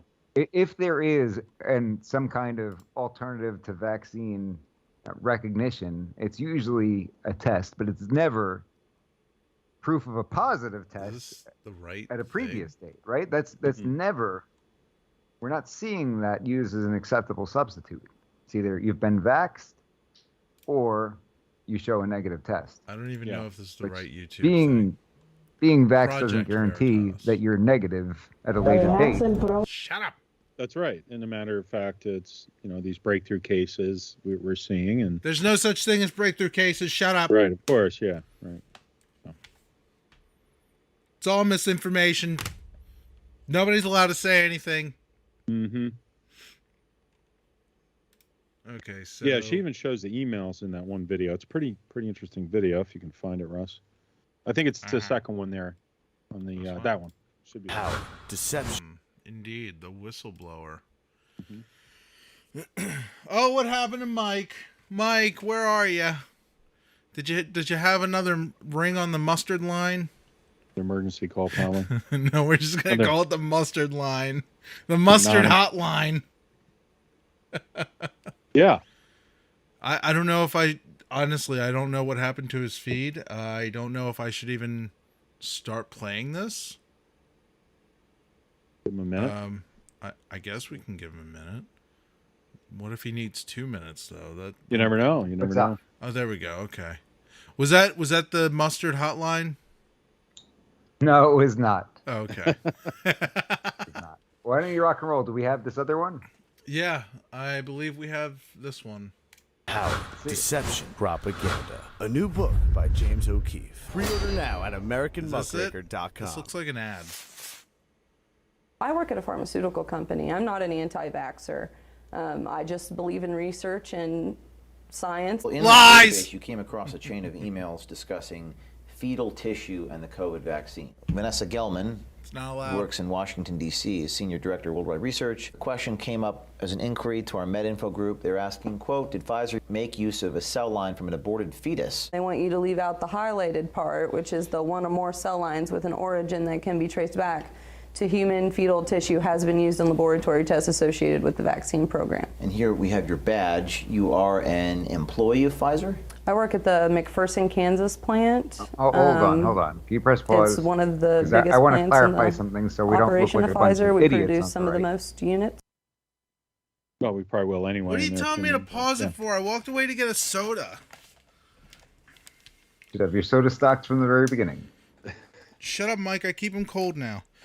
Mountain Dew? And then unshut up because it's your show. Why are we pausing? So because the video is 20 minutes, right? Chris, what do you take that as? Because there's a difference between using it in the vaccine and using it to test the vaccine, right? Yeah, and I think at some point he asks her about that, and she... Okay, all right. Well, then let it roll. Let it roll. Then let it roll. We'll discuss it afterwards. Yep. Okay. Are you ready, Russ? This message from Vanessa Gilman. From the perspective of corporate affairs, we want to avoid having the information on the fetal cell lines floating out there. We believe that the risk of communicating this right now outweighs any potential benefit that we could see, particularly with general members of the public who may take this information and use it in ways we may not want it out there. We have not received any questions from policymakers or media on this issue in the last few weeks, so we want to avoid raising this if possible. Wow. We believe that the risk of communicating this right now outweighs any potential benefit we could see. They ought to put that on American currency. Philip Dormitzer, Vice President, Chief Scientific Officer. These are not low-level people here. So you're showing us emails between the Vice President of Pfizer, the Senior Director of Worldwide Research, about how to couch it a certain way because we would not want to tell the people that it can be traced back to human fetal tissue. Copying Vanessa Gelman, we have an approved answer to this question, the question being about fetal tissue, which Vanessa can probably provide, HEK2932. What does that mean, HEK cells? Human embryo kidney cells, and it was from experiment 293. They've used cells from aborted fetuses. Yes, and HEK they don't want the cells. public to know that. Yes. That's staggering for society because of what you said, religious exemptions. And they're denying our religious exemptions at Pfizer. This is serious stuff you're dealing with. These are powerful people and a very powerful company. They're withholding knowledge on people's approval if they can consent or not. from Sarah Elizabeth Weiser, the principal scientist. She's just making sure, just be clear, you would like medical information to reply with the text in red below, including the highlighted section. Okay. Thanks again. And then they responded with, no, I would prefer that we do not use the text in yellow. They're being so deceptive in their emails, it's almost like it is in the final vaccine. It just made me not trust it. There was an issue with the FDA, and I heard something about they're doing some sort of tests in there with lights, but I'm not sure. And I said, in unoccupied rooms and in a group lead office? And he goes, well, the FDA is coming. I could not believe that they were blacking out windows down in our manufacturing rooms. We are told that you should be seen at all times, that we need to make sure that we have high integrity, and the rooms that are like this one where you can see my reflection, it's a group lead office where they just do the paperwork for the batches. So why does that need blacked out? And why did you decide to come to Project Veritas? Because I felt it was the right thing to do. I feel like I have no one else to turn to when my own company won't be honest with me. What I was told to do was to trust Project Veritas and to go with you guys, by lawmakers, by lawyers. Really? I was really genuinely traumatized and sickened from the things I saw, and I needed to leave there. So I just took a leave of absence so that I could gather my thoughts and really kind of heal from this information. The extraordinary act of blowing the whistle on the company and publishing emails from their vice president is another step entirely. Are you afraid of doing this? A little bit. I have faith that I'll be protected, or whatever the outcome is what it's supposed to be. So I'm at peace with it. I'm a little anxious on what they'll do or what they'll say, but it needs to be seen by the people because they're trying to get this to kids. And if they're being this deceptive about it, I don't feel comfortable being silent. The government doesn't want to show that the darn vaccine is full of shit. There needs to be a registry of the people who aren't vaccinated. That's sounding very mean. I'm going to go door to door and stab everyone. Oh, it's just your booster shot.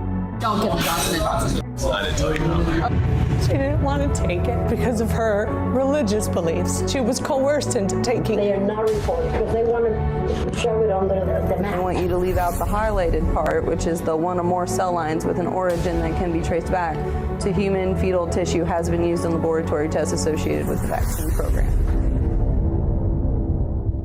Why did you decide to come to Project Veritas? I felt it was the right thing to do. I feel like I have no one else to turn to when my own company won't be honest with me. I just didn't know who else to turn to.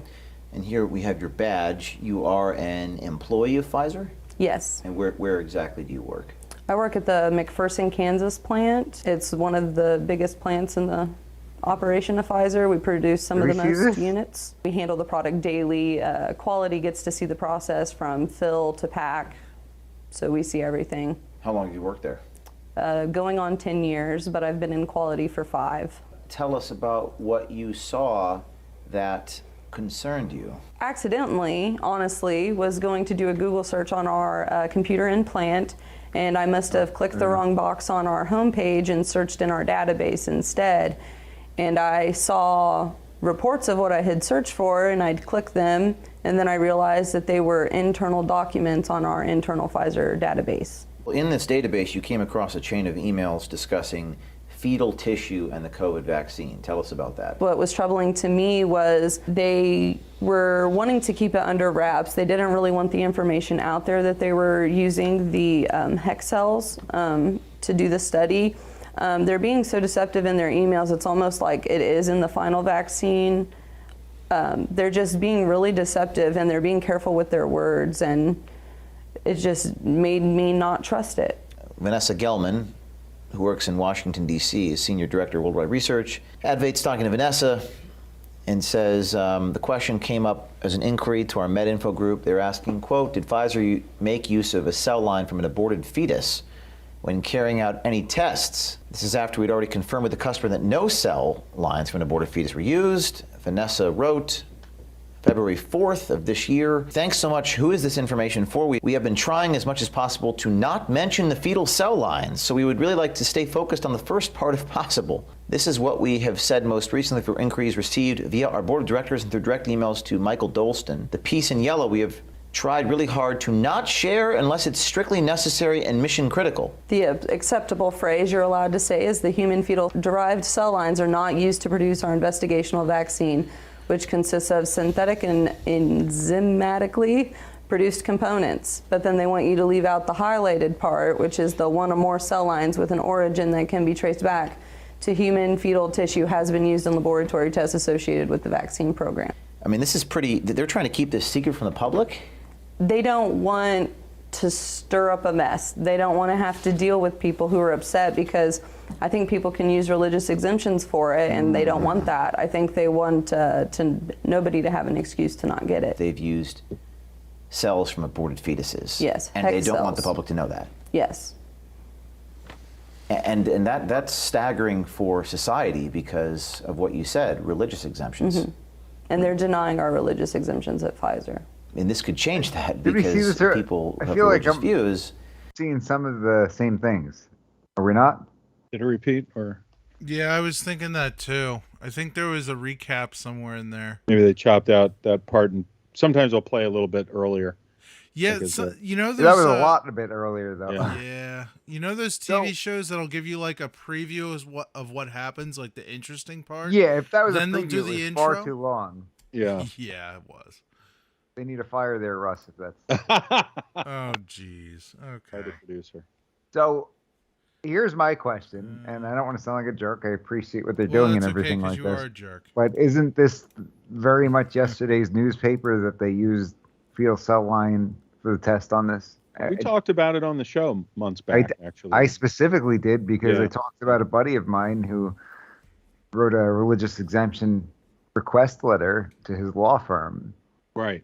And ultimately, they denied him, coming back demanding that he provide all kinds of evidence about how he chooses what other medicines he takes, and what supplements he takes, and everything he puts into his body, and whether any of them were tested using a fetal cell line. So, yeah, we've heard some stories in the media recently about this is not new news, is it? Because that kind of irritates me when people go out on our side, go out there and say, "Oh, look at this," and everybody's like, "No, we all knew that already, knucklehead. This is not some bombshell like you're making it out to be." I think for us it's not as new as it might be for the general public, because they did a really good job in the past. Because I've talked to people about this on the left, and they're like, "Oh, that's like a conspiracy theory." Like they totally have dismissed it.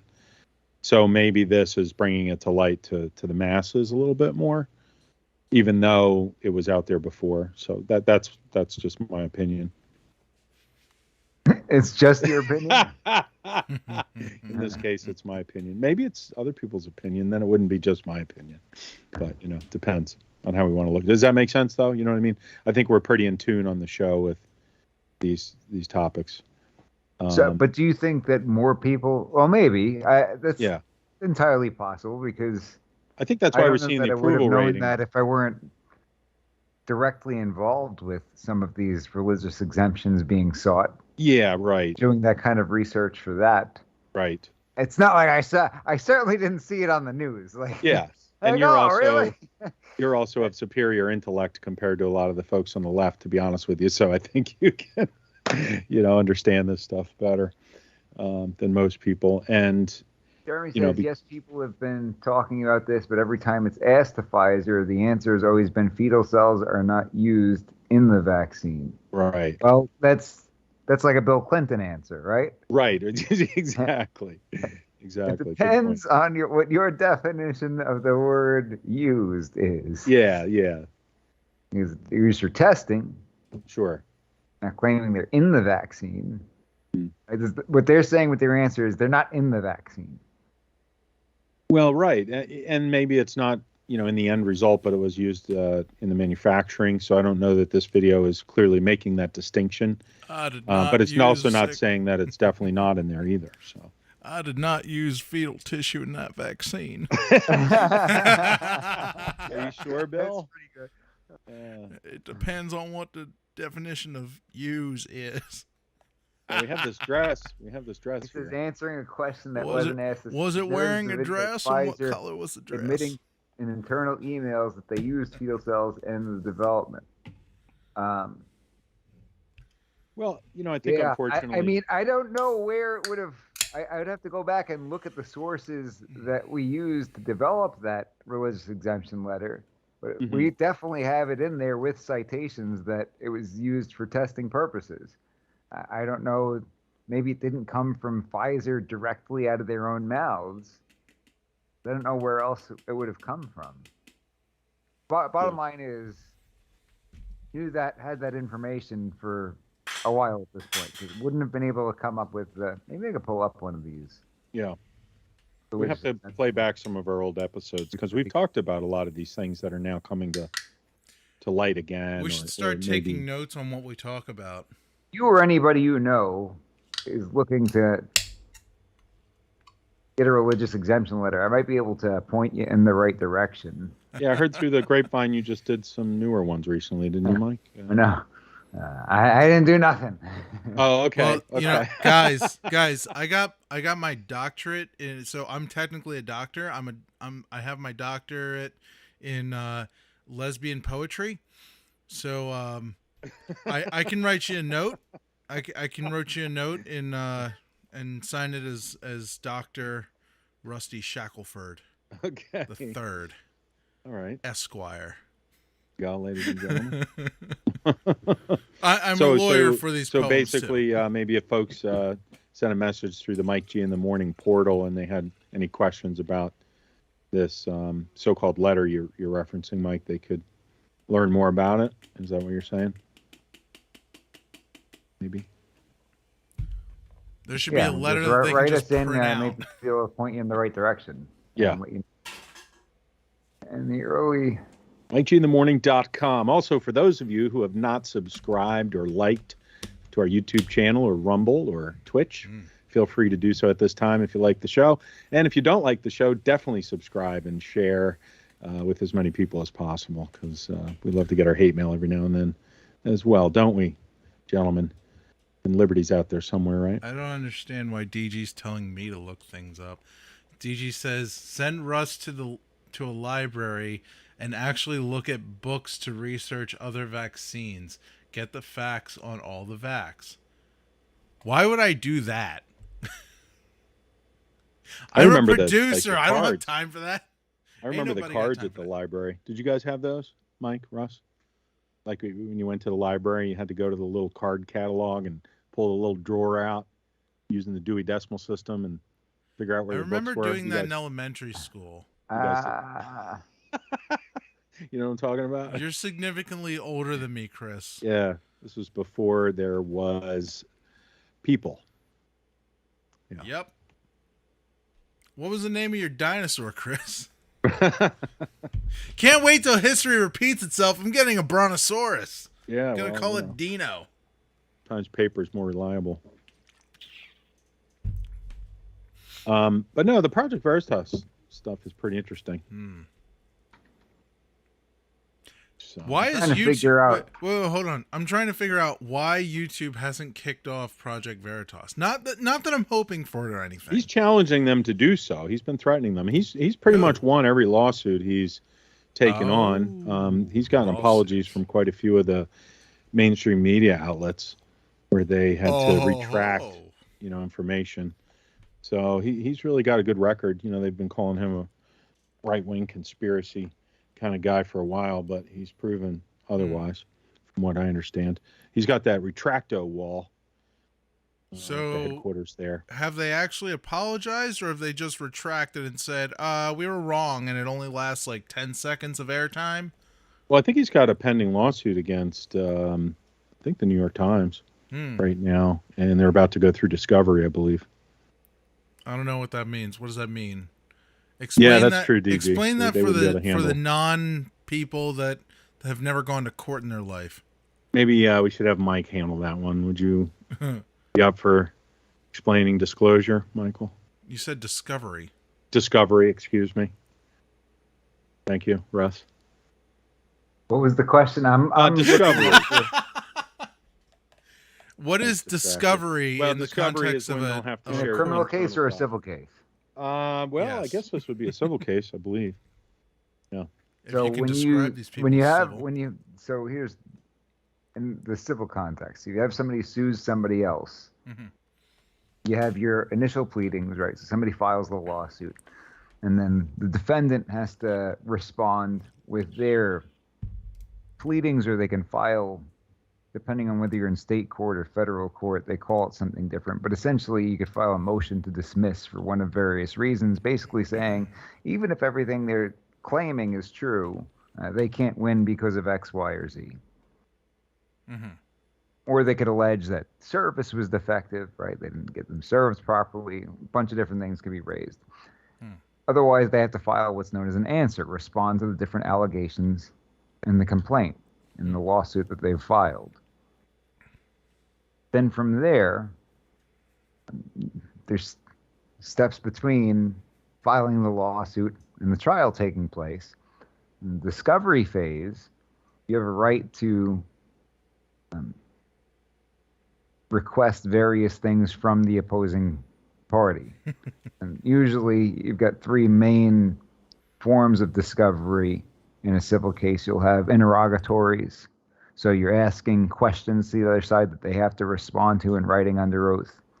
Then you've got what they call requests for productions of documents and things. So you make a bunch of requests for documents that they've got to turn over. And then you got requests for admissions. And the interesting thing about requests for admissions is they're deemed admitted if you don't respond within the allotted period of time. Interesting. Okay. So admit that you did X, Y, or Z. Admit to this, admit to that. Submit a bunch of those, and if they don't reply denying them, then they're deemed admitted. So that's one form, that's written discovery. And then you've got depositions, right? You could depose the opposing party, or if it's an organization, various people within the organization, that sort of thing. And depositions, you can find depositions on YouTube if you want to watch them. They've got depositions of famous people, like Alex Jones is one of them. Might be able to find a Trump deposition or something. Yeah. Marcus Lemonis is one that comes to mind. I watched that one a while ago. The guy who's got a TV show called The Prophet. He's a businessman. He goes around and he buys into a bunch of failing businesses and tries to get them back up. Yeah, I've seen that show. Yeah. You ever see Bill Gates, the one where he was deposed and he's like rocking, like real? Yeah, he's like all freaking out. Yeah, and yeah. I put the video of him in the doc too about Epstein, because we were talking about it earlier. In case we want to play that. Oh, what did he say? Did you guys see that video? It's kind of odd the way he answers. You want to pull that up, Russell? Yeah, hang on. Let me make sure there's no contact information from the previous guests. That way we don't accidentally give people their phone number. Oh, Marlene, by the way, texted me while we've been talking, and she sent me a picture that just so happened to come up today on her Facebook with her, with some of the 12-year-old she talked about on the show. So at some point, if you want to pull that up. She said it was in my Facebook memories today when I called up the 12-year-olds at the first Purity Conference. So a little bit of additional follow-up and detail from Marlene. Shout out to Marlene, ladies and gentlemen. Why is this stuff under 10.7 Marlene, now? hey now. Hey now, Marlene. Wait a minute. Hey now. Marlene's a big deal. She's kind of a big deal. Kind of a big deal. Many leather. A friend of mine got me that shirt. I have to find it. I could wear it on the show. It actually says. Oh, really? Yeah. You like my shirt today? Can you see my shirt today there? No, for us it looks like you're not wearing a shirt. Oh, good. Okay. Excellent. You're also riding a horse. Yeah. Well, not like Putin, but like the guy from the Old Spice commercial. I got one cheap from the Border Patrol after they were banned there. Old Spice? No, a horse. They're not allowed to use horses anymore because they were saying they were whipping people with their reins. You know, some more fake news. Remember that? Oh, okay. Yeah. But now you got me determined, because I feel like, because I've been elbow deep in all of this stuff for the last month or so. I guess it's been longer than that. Time kind of flies. Because I just pulled one of the articles that I had initially read. It was from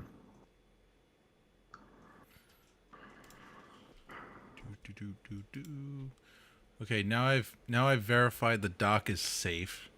It's safe and effective. An update COVID-19 vaccine candidates and abortion-derived cell lines. David Prentice, PhD. It was initially posted September 30th, 2020. and updated June 2nd, 2021. Was reported at that time that you had a number of meetings with Jeffrey Epstein, PBS who, when you American met him Wisest? 10 years ago, he was convicted of soliciting prostitution from minors. What did you He know looks just about like him Fauci. when you were meeting with him, as you've said yourself, in the hopes of raising money? You know, I had dinners with him. I regret doing that. He had relationships with people he said, you know, would give to global health, which is a interest I have. You know, not nearly enough philanthropy goes in that direction. You know, those meetings were a mistake. They didn't result in what he purported, and I cut them off. You know, that goes back a long time ago now. So there's nothing new on that. It was reported that you continued to meet with him over several years, and that, in other words, a number of meetings. What did you do when you found out about his background? Well, had him killed. You know, I've said I regretted having those dinners, there's absolutely nothing new on that. Is there a lesson for you, for anyone else looking at this? Well, he's dead, so you know, in general, you always have to be careful. Well, he's dead, so problem solved. And, you know, Like a self-cleaning oven. You know, I'm very proud of what we've done in philanthropy. Very proud of the work of the foundation. Very proud that he's dead. Proud that he's dead. And she said, "Well, you do. Is there a message for you or for others?" Well, he's dead. For others, yeah. What are you trying to imply there? There's a lesson for everybody else around here. He's right. dead. Yeah. He's sleeping with the fishes. He's dead except for his kneecaps. Those are on my mantle. I'm still hoping I wake up in this whole past year and a half. It's been some sort of crazy nightmare. Oh, she is. Certainly seems that way. Is it? So this can't all be Greta real. Thunberg, Right? she His is whole making a explanation grumpy is pretty face right much- there. His whole explanation is, it seemed like a good idea at the time. I don't know. Right. You know what's crazy too? I put in my notes. You'll see it in there, but I just saw a report, and you know how they were talking about, you know, like the ivermectin and being like a horse. You know, they were totally saying it was, you know, a horse drug and all that. Yeah, for getting rid of They worms. still say that. They still say it, right? Even though Anytime the we thing. talk about Joe Rogan, that's the first Right. thing to say. He took this horse Right. drug. Even though it won the Nobel Prize for medicine and has been used, you know, countless times, millions, billions of times. But anyway, apparently Merck has a new COVID pill, and it costs. Oh, I heard about this. Did you hear about this? You can't make this stuff up. Did you hear about this, Mike? What? This new COVID pill spell from Merck. Did you hear this in the news? No. I just saw something a couple days ago about it, so I put it in my notes. But Merck has this new pill. Apparently, it only costs them about $18 or so to produce the quantity needed for a script or whatever, and they're selling it for like $750. I love how it's the red pill. Well, yeah, it's also a red pill, and now it's being linked to possibly cause cancer. But you can't make this stuff up. It was previously used for horses, like it's literally a horse, originally used for. By veterinarians for horses, and then they're somehow trying to use it for COVID. So, yet they were trying to, you know, go after the ivermectin, even though it's been proven safe. So, anyway, just another little crazy thing going on there in the media. So here's one of the articles that I read when I was doing research, help behind the scenes, fight the good fight. Sure. And this comes from Nebraska Medicine, nebraskamed.com. Answer from infectious disease expert James Waller, MD. And what he said was, no, the COVID-19 vaccines do not contain any aborted fetal cells. However, fetal cell lines, cells grown in a laboratory based on aborted fetal cells collected generations ago, were used in testing during research and development of the mRNA vaccines and during the production of the Johnson & Johnson vaccine. That seems right on point with what they were saying, the big surprise in the Pfizer video, no? Yeah, it sounds like it, right? I haven't seen the whole video yet. It is 20 minutes longer, so maybe there's some additional things in there. But Gotcha. Yeah. Gotcha. Maybe we missed something. Yeah.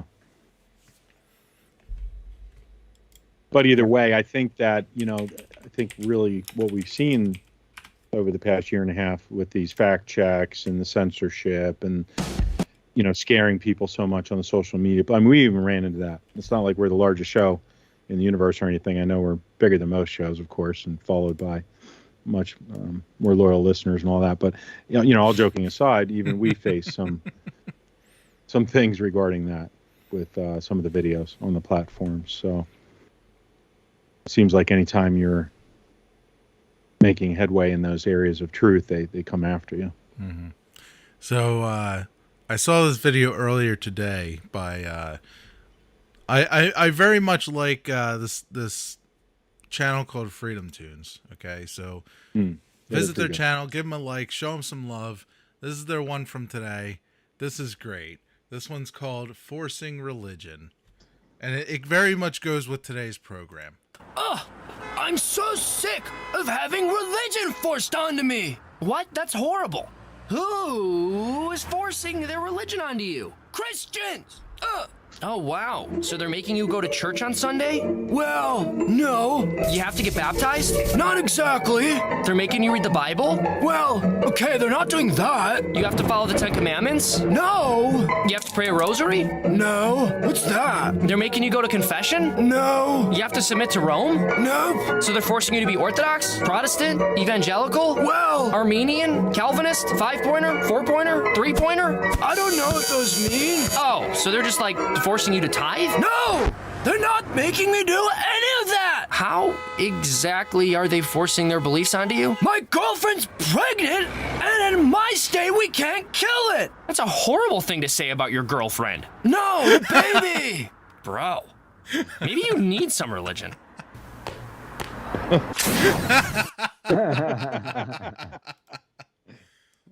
So show them some love.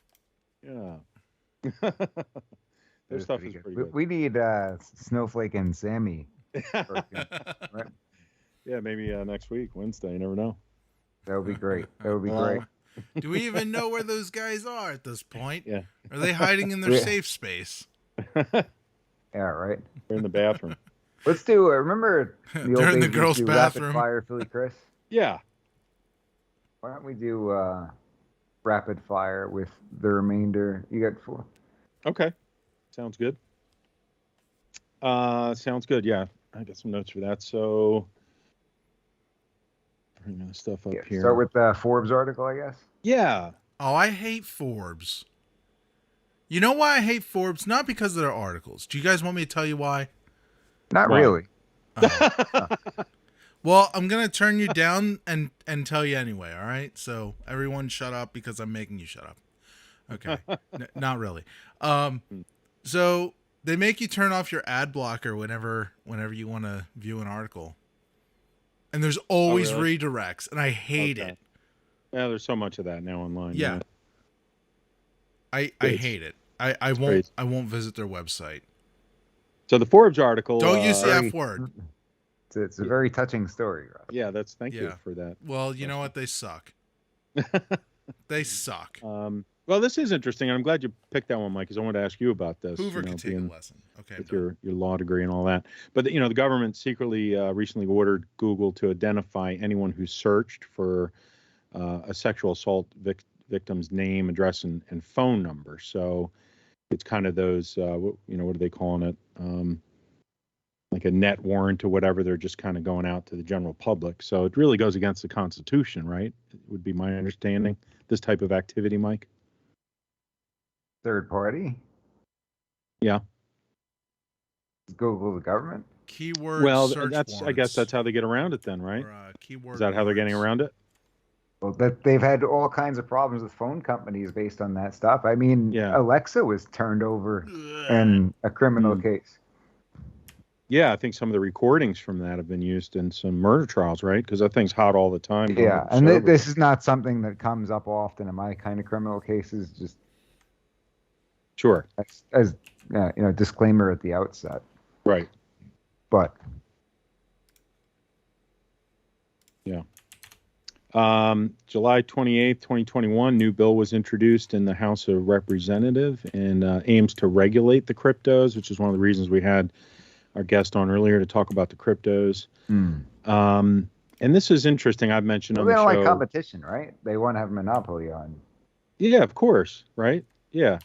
And they're calling it the Digital Asset Market Structure and Investor Protection Act. So Thank you. Thank you so much. Thank You care thank you so for much about protecting it. us. Yes. Thank you. It's like the Patriot Act. You know, they make it sound so fluffy and wonderful and nice, but in reality, they want to take control of the paper money and convert it to digital and then have negative interest and control everything you do financially. And, you know, then they can see everything you're buying, too. I've thought about this with the Second Amendment. They could say, oh, we noticed you just bought a assault rifle. And what do you plan on doing with that? We're going to stop by your house and ask you a few questions about that. Sure. Elon Musk's now ex-girlfriend, they recently broke up, was in the news. And this was kind of funny, actually. Apparently, they took a picture of her reading Karl Marx in public. I did see something about that. Did you? So yeah, and I believe her on this one. She said that the paparazzi have been following her around quite a bit since her and Elon announced that they're going their own ways, and so she decided to basically go out in public with that book and let them take her picture so they could report it, and then kind of trolling the paparazzi. So yeah, I can imagine they'd be pretty annoying. I know that happens to you a lot, Mike, when you're out on your way to the seminars and stuff. Yeah, that's why I bring that Karl Marx book. That's right. That's right. You need to bring your new book. Derek Chauvin is in the news again. Apparently, he's going to have to pay for his own lawyer. He was trying to get a public defender, and the court denied that. I read into it a little bit. And it's interesting because it looks like he's in pretty poor financial situation. I believe he has some retirement assets left that he's trying not to touch. I don't know exactly what the rules are on that. I'm sure you know better, Mike. What point a judge can say you're allowed to get a public defender or not, but apparently they're denying that. So, I will say this. I don't claim to know the ins and the outs because usually if someone's eligible for a public defender, I'm not their lawyer. Right. Okay. You've done some of that, right? Did you do a little bit of that before? Public defense? No, I was never a public defender. I was private from the outset. Oh, okay. Now I've taken on, I never. I've done court appointed cases in the past, and obviously, I've done some pro bono work throughout my career. I'm presently at capacity for my pro bono work. I got to kind of put that out there. That might be what I'm thinking of. We get tons of requests. Sure. And you just could never make a living if you said yes to all the people who are looking for pro bono legal services. And so you got to really limit what makes sense. You've done your fair share of it, and you're in demand for a reason. I've done more than my fair share. Yeah, absolutely. I know you would do it for everybody if you could, but that's just not the way the world works either. So, Project Veritas, we talked about that. I already went through some of those videos. This was interesting. The dueling narrative going on about the shootout in Chicago that was videotaped between those gang members. So Lightfoot, Mayor Lightfoot out there, and the prosecutor Fox were getting into a public debate on the air. I don't know if you saw any of those videos, Mike. How busy you've been. Yeah, it's interesting because you don't really see that too often. And I, and to some degree, I see the prosecutor's side because here you have Mayor Lightfoot making light of it in the public eye, and the prosecutor, didn't prosecute even though there was video evidence. So I mean, it looks like it probably should be prosecuted, but we don't know the facts there. So, but pretty interesting to watch those two going at each other. But it's a mess out there anyway. The same one from Jussie Smollett. I think so. I think that is the same one. I forget. I have to look that up, but that sounds right, Mike. Yeah. They're all just crazy, though, it seems like. I mean, listen to these people talk, and they seem to not realize that their policies, stuff right there. Are creating the crime. I mean, look at all the spikes in crime here in Philadelphia. We're seeing it. I don't know if you saw the video of the craziness going on around City Hall this past Saturday. There were several cars, and it looked like thousands of people surrounding City Hall, and cars just driving in donuts, spinning around police cars. It was total, complete mayhem, like something to see out of a movie going on here in Philadelphia. And That's funny right there. Doing donuts around the police cars. You should try to find that. Did they bring the coffee? Well, I finish up my rapid fire. Maybe try to find that if you don't mind, Russ. That might be an interesting thing to watch real quick, because I think it kind of sums up where we are with what's happened during the pandemic and all the new lax rules and the. Fox was the. Yeah. Okay. Prosecutor. Okay. That sound familiar. Fauci has a new film coming out. Apparently, during the pandemic, he had the time to, have a film made and make a movie. And at some point during the film, I saw a little clip of it. He was basically saying the reason some people don't apparently care for him is because they can't really handle the truth, which is pretty odd coming from somebody who didn't like masks and then seems to like masks and talks Fauci's about a comedian, isn't he? Again, it's like bizarro world we seem to be living in my opinion. I think it's more like the Twilight What would be Zone. a good title? I want to hear from our audience. What would be a good title for the Fauci film? Yeah, that's a good question. I hear that too. And let's see this new Facebook whistleblower that came out. Flip-flop Fauci. I think it's a plant. I don't know if you guys have been following that, but I don't see how this whistleblower is really looking out for the public, because she's really calling for more censorship. So I think we're going to see some interesting things come of that, where she's talking about the negative impact that Facebook and these social media platforms is having on the youth, particularly young females, young girls. I got some thoughts on that. I mean, I think this is something sort of like you were saying earlier with the Veritas video, Mike. It's not a surprise. We all know this stuff is not good for our children.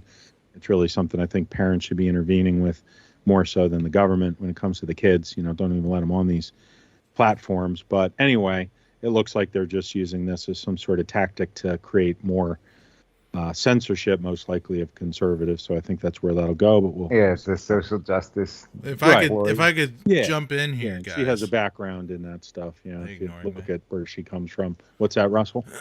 I wanted to jump in on my I have some thoughts on this whole whistleblower thing. I believe, and Bongino has said this before, and I was thinking this, and then he said it, so he took the words out of my mouth.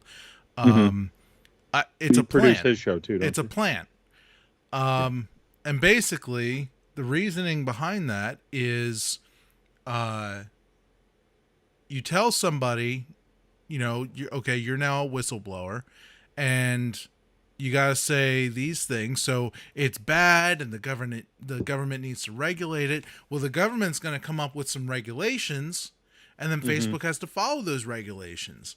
And then when people get taken off of Facebook, they can just use the same excuse the Nazis did in World War II and just say, hey, we're just following orders. We don't make the rules. We just enforce them. Sure. No, you bring up some good points, Russ. And we're seeing a lot of that now, Indeed. People are enforcing these mask policies. They're just following orders,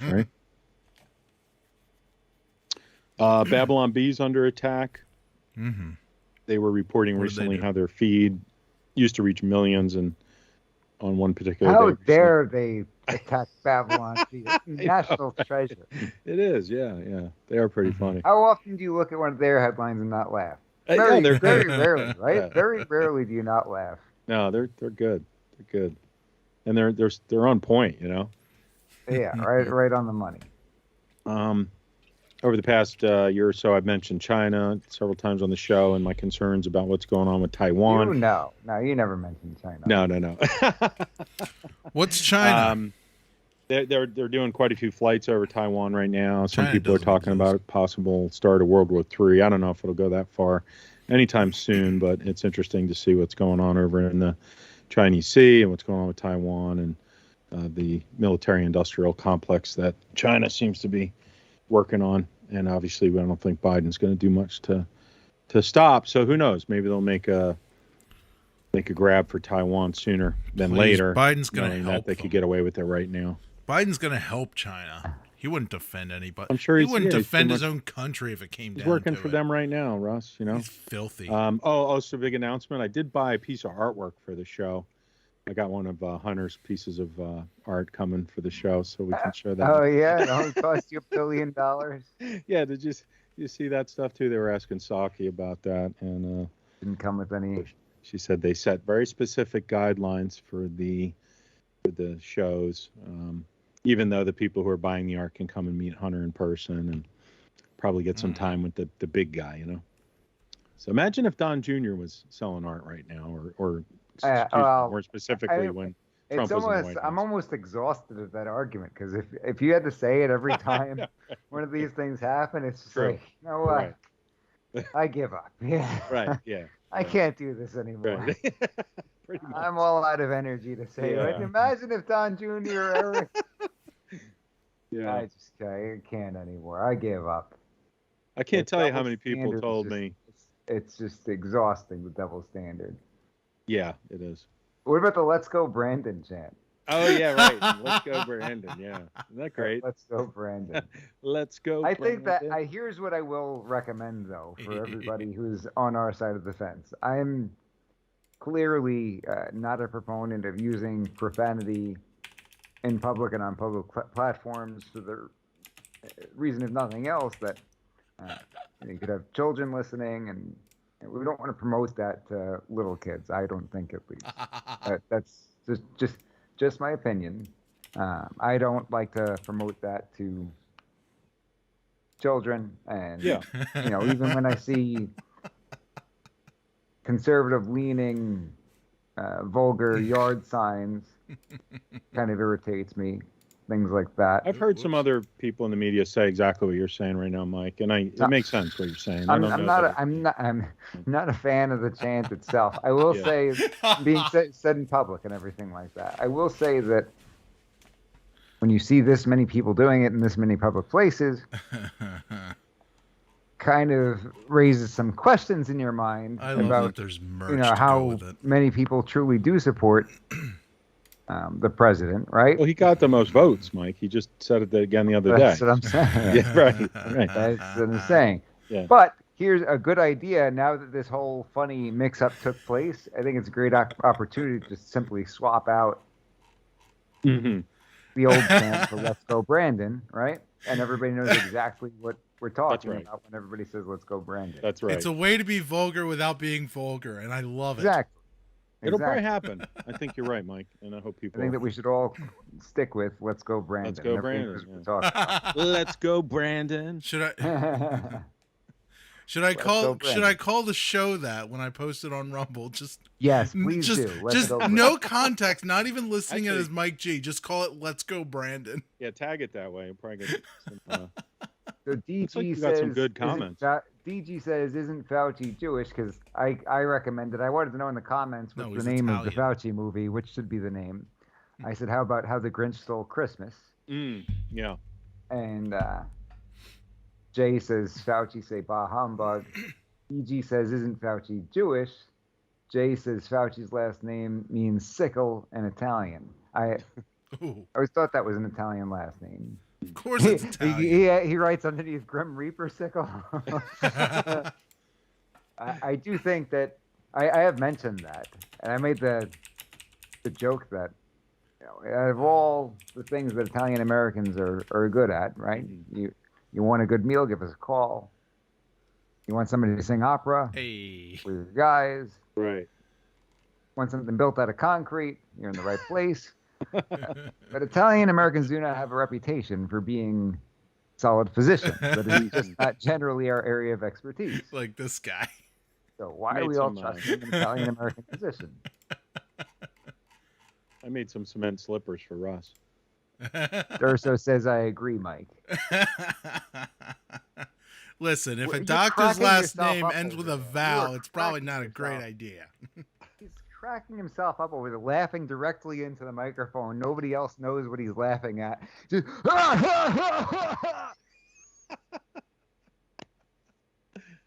not like we're trying to have a show. We're not talking about anything else. No, that's okay. Everybody just tuned in to listen to you laugh at something they have no idea what you're laughing at. You're clearly ignoring the thing going on here. I'm sharing the screen, and people can see why I'm laughing. Okay. Laughing at the comments. Yes. They might not understand why you're laughing. Yeah. Shut up, They Mike. can see why you're laughing. You need to hit that mute button again. The only problem is I'll mute you. You're Mike because you're actually at the studio does overpower us. I think that's what happens too. Yeah, Skype dumps the Not audio. anymore. Ladies and gentlemen, the mute button. Mike, that only works for you. Yeah. That only works for you. It doesn't mute me. What was that, Russ? I can't hear you. You're muted. What's that? It doesn't mute you on. Oh my god. You guys. Oh, he's saying that if you're listening to the stream, that we can still hear him. Oh, okay. Yes, you technically illiterate doofus. Well, then we need to figure out how. I need to hire a producer who can give me a new mute button that'll actually mute you on the feed. That's right. We'll run some wires. We'll get some wires over there. Thanks, Jeremy DG. says he emailed me the perfect thumbnail for the show. Oh no. Let's go, Brandon. Oh, it's Trump holding the blank. Let's go, Brandon. There we go. Yeah, that was pretty funny. I wonder if that reporter was trying to cover it up or she really thought that's what she heard. I think what happened here was she knew what they were saying and decided to cover it up with "Let's Go Brandon" so they didn't have to censor it didn't sound. It didn't It's hard sound to like tell. she knew what was going on. I didn't think she knew. I think she did. I think she don't did. See ya. And I think it's hilarious. Either way, it's entertaining. I want to believe she knew what she was doing. Whether or not, it's up to her. Russ is like a 10-year-old in a 40-year-old body. Thanks. Thanks, DG. You're like a 40-year-old in an old fart Philly crisp body. I heard you were a soccer mom. You drive a minivan. People are going to tune in just for the banter. People are going to tune in for DG's wrinkles. I quit. I'll see everybody later. And that's all the time we have. No, we still got 20 minutes. Yeah, no, I don't have 20 minutes. So I think we can cut it off. Yeah. I put the thumbnail on the doc for "Let's Go, Brandon." Oh no! Leave it How at am I that. supposed to get out of the and dock? I will play us out. What does that mean? Do it live, Mike. Do it live. Do it live. That's all the time we've got for today. Stick around for We the People, The Constitution Matters. Pastor David Whitney, Professor Phil Duffy. I'll be joining as your legal analyst. We miss you, Ellie. Daddy loves you. And let's go, Brandon. Perfect.